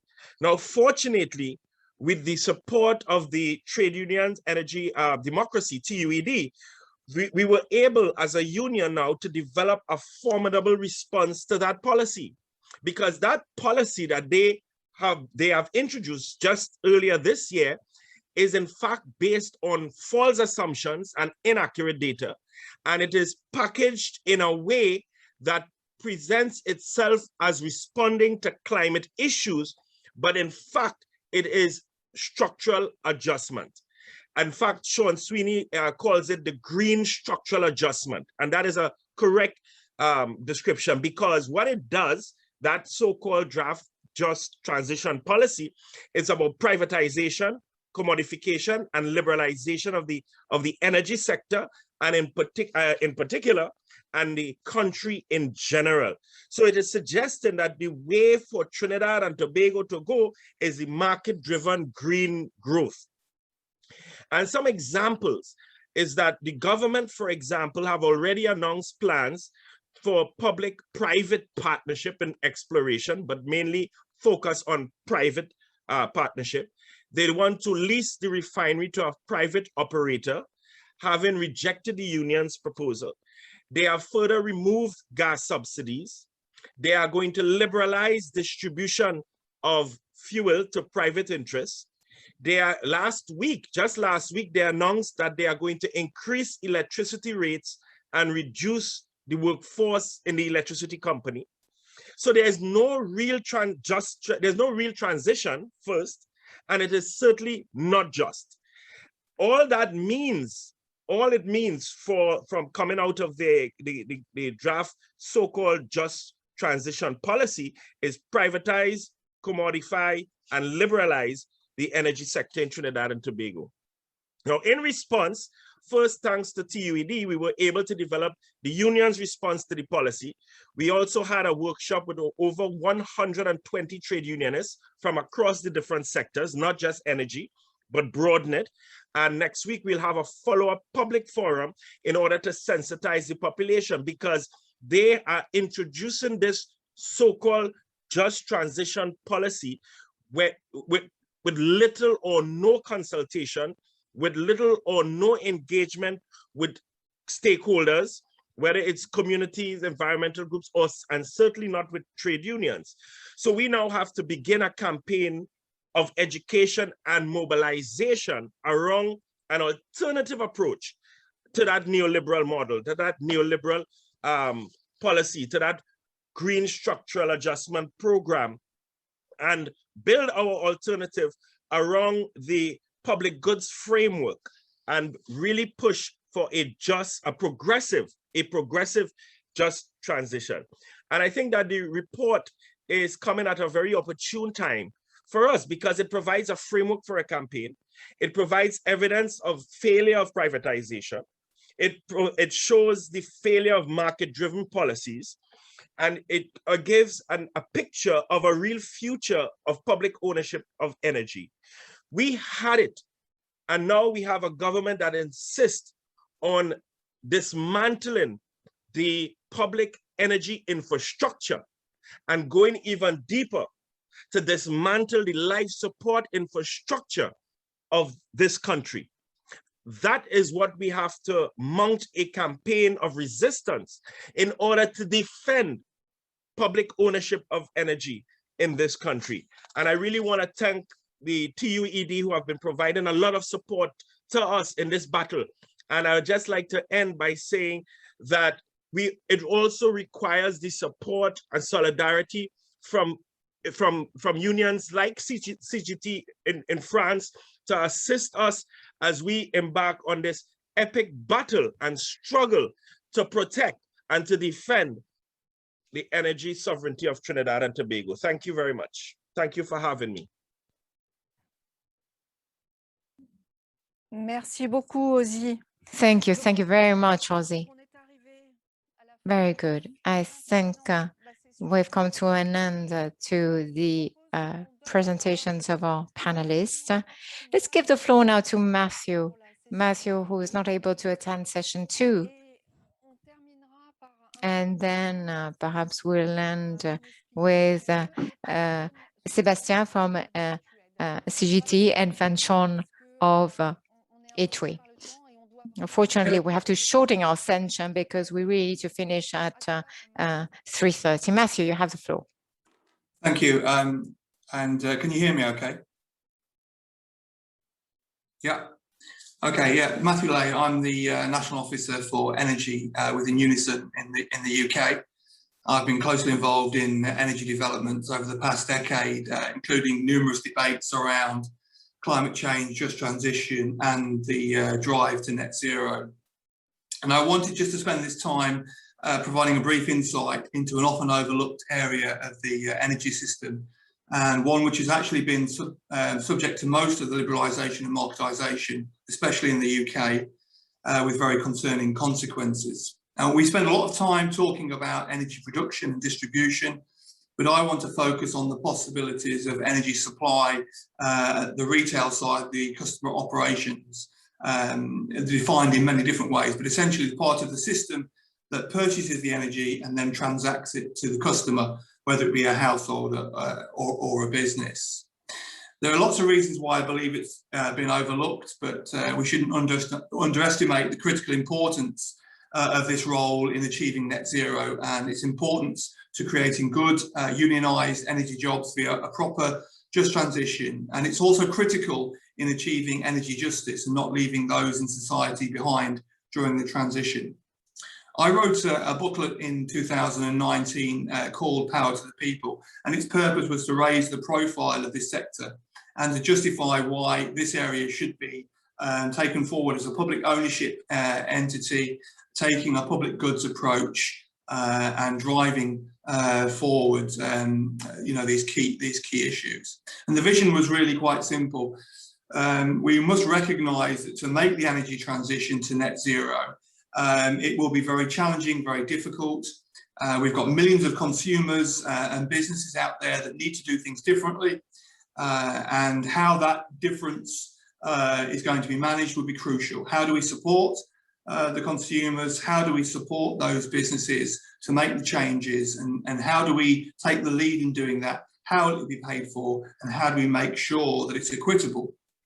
It's essential to understand that if we don't make it easy for consumers, there are going to be lots of challenges and obstacles put in the way. And what we need to do is make the journey easy for them to reduce their consumption and ensure that what consumption takes place is used as efficiently as possible. Now, straight away, you can see why these two essential planks cannot be easily achieved in a market-driven approach. After all, energy retailers need to retail energy. The more consumption, the greater profits and greater turnover. Can you imagine Coca-Cola promoting less consumption and greater efficiency when drinking its drinks? It doesn't work. And it doesn't work in energy either. So if you create a truly public energy retailer, you can truly adopt a public goods approach, one that's not conflicted by the need to reduce energy consumption. And such a public retailer could change the dynamics of the way the energy system works. It would promote net zero, it would promote sustainable jobs, and it would promote more sustainable consumers and take them on that journey. And such a public energy company would assess the needs of every consumer, and it would set out the journey that they are required to do to achieve net zero.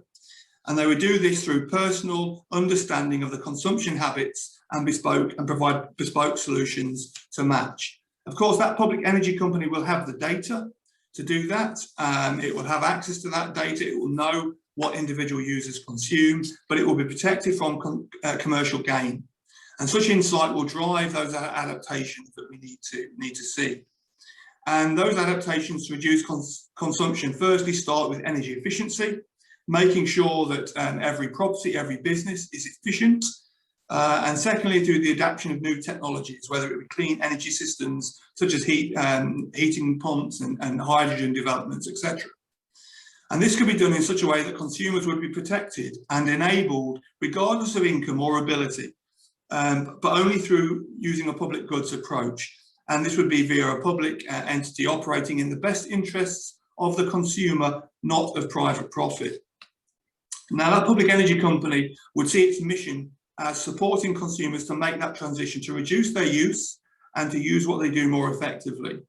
And you could do that with protecting workers, developing workers through training programs, and you can make sure that it's an efficient mechanism for delivery. Now, what we do know is that transition is going to be inconvenient for people. It's going to be inconvenient for consumers. And if you're going to change heating systems in millions of homes, if you're going to insulate millions of homes, you have to make that process straightforward. You can't have it done piecemeal. It's too costly, it's too inefficient, and we don't have enough workers actually to be able to organise that in an effective manner.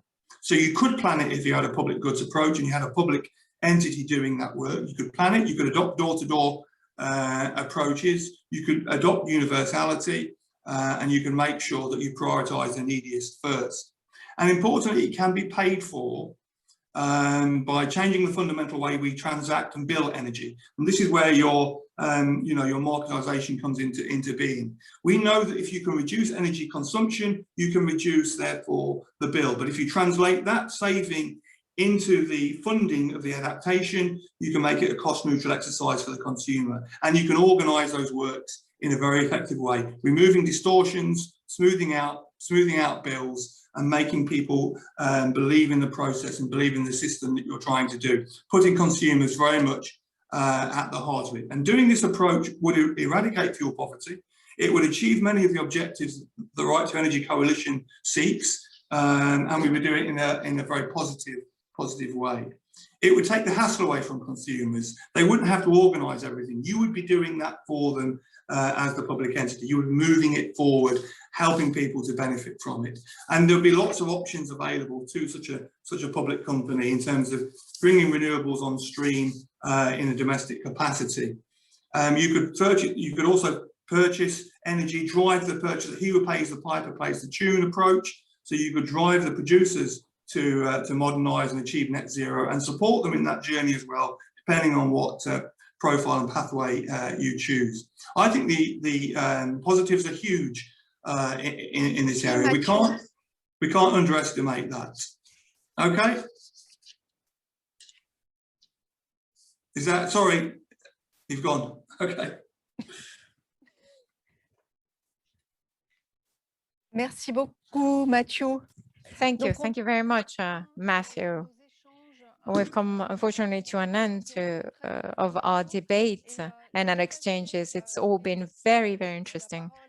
I will now give the floor to Sean so that he can perhaps draw some preliminary conclusions that Sebastian can complete later on. Irene will then put the internet link, or rather the email address, if you want to send us your contributions in order to perhaps indeed add up or feed into our report. So don't hesitate. I will now give the floor to Sean. Sean, you have the floor. Thank you, Corinne. Thank you again, FNME and CGT for this great conversation. I think the only thing I think I need to say is to remind comrades that this is still an open process. It's an unfinished process. So we will be working hard over the summer with a series of discussions to further develop the report, particularly the sections that still need work. And we're hoping to, as Corinne said earlier, have a physical meeting in Paris of the task force to prepare us for COP26 and the interventions there. We're hoping to see a very decisive and clear message from major unions on the need for public energy to be a top trade union contribution to the discussions. So this is our short-term goal, but I think what this discussion has shown already is that we need a place, a space to have these conversations on a regular basis. There will be debates, not all of them will be comfortable, but there will be discussions and debates in the coming years within the trade unions and between unions and their social movement allies around energy and decarbonization. As a movement, we need to have the capacity to be fully engaged in that debate. And at the moment, I think we don't have the capacity, not at the moment, but I think we can. This kind of discussion draws attention to the need to raise our technical knowledge, to raise our political awareness of the questions that are before us around the energy transition discussion. So I'm looking forward to being with you, hopefully physically in Scotland for the COP, but let's see that as a launching pad for a body of ongoing work and research that we will need to do, not just in the months ahead, but in the years ahead. So thanks again.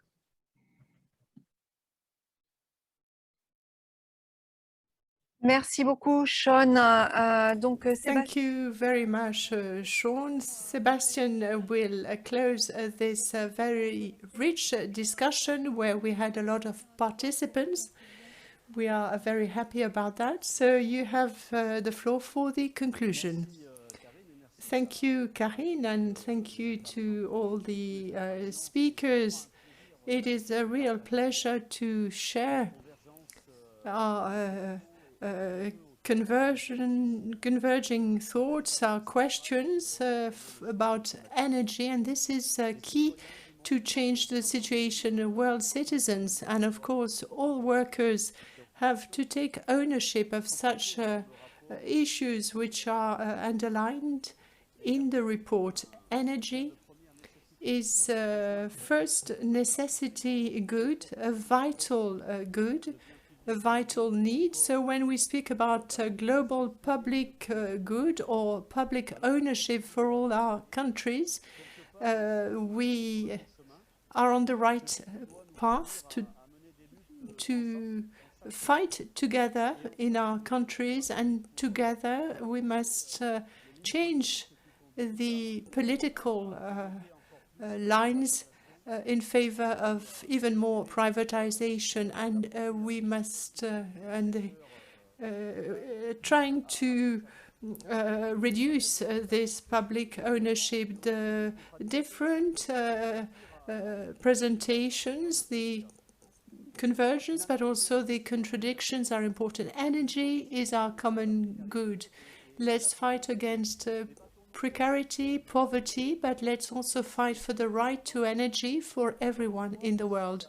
Thank you to all the stakeholders for this huge work which was achieved, which enabled us to have a very rich exchange this afternoon. And I really I'm very happy with the report, which is not finalized yet. And of course, all contributions are welcome, and they'll make it develop further. The CGD will organize the meeting of the task force in September in Paris, and I do hope that we'll be able to meet face to face to continue this debate and to be united to make progress, and hopefully to get in our countries public energy services. Thank you very much, and see you soon.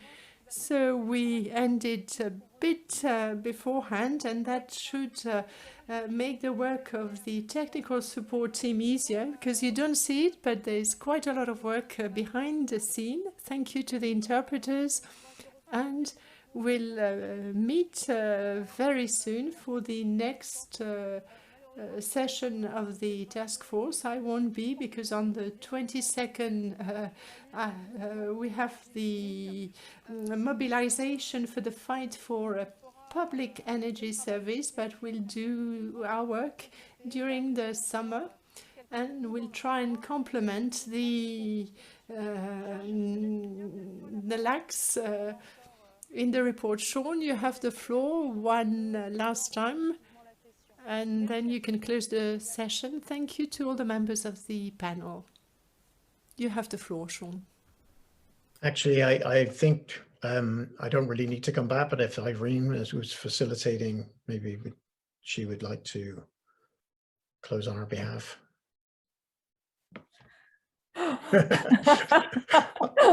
Well, thank you. I just want to thank everyone for joining us today.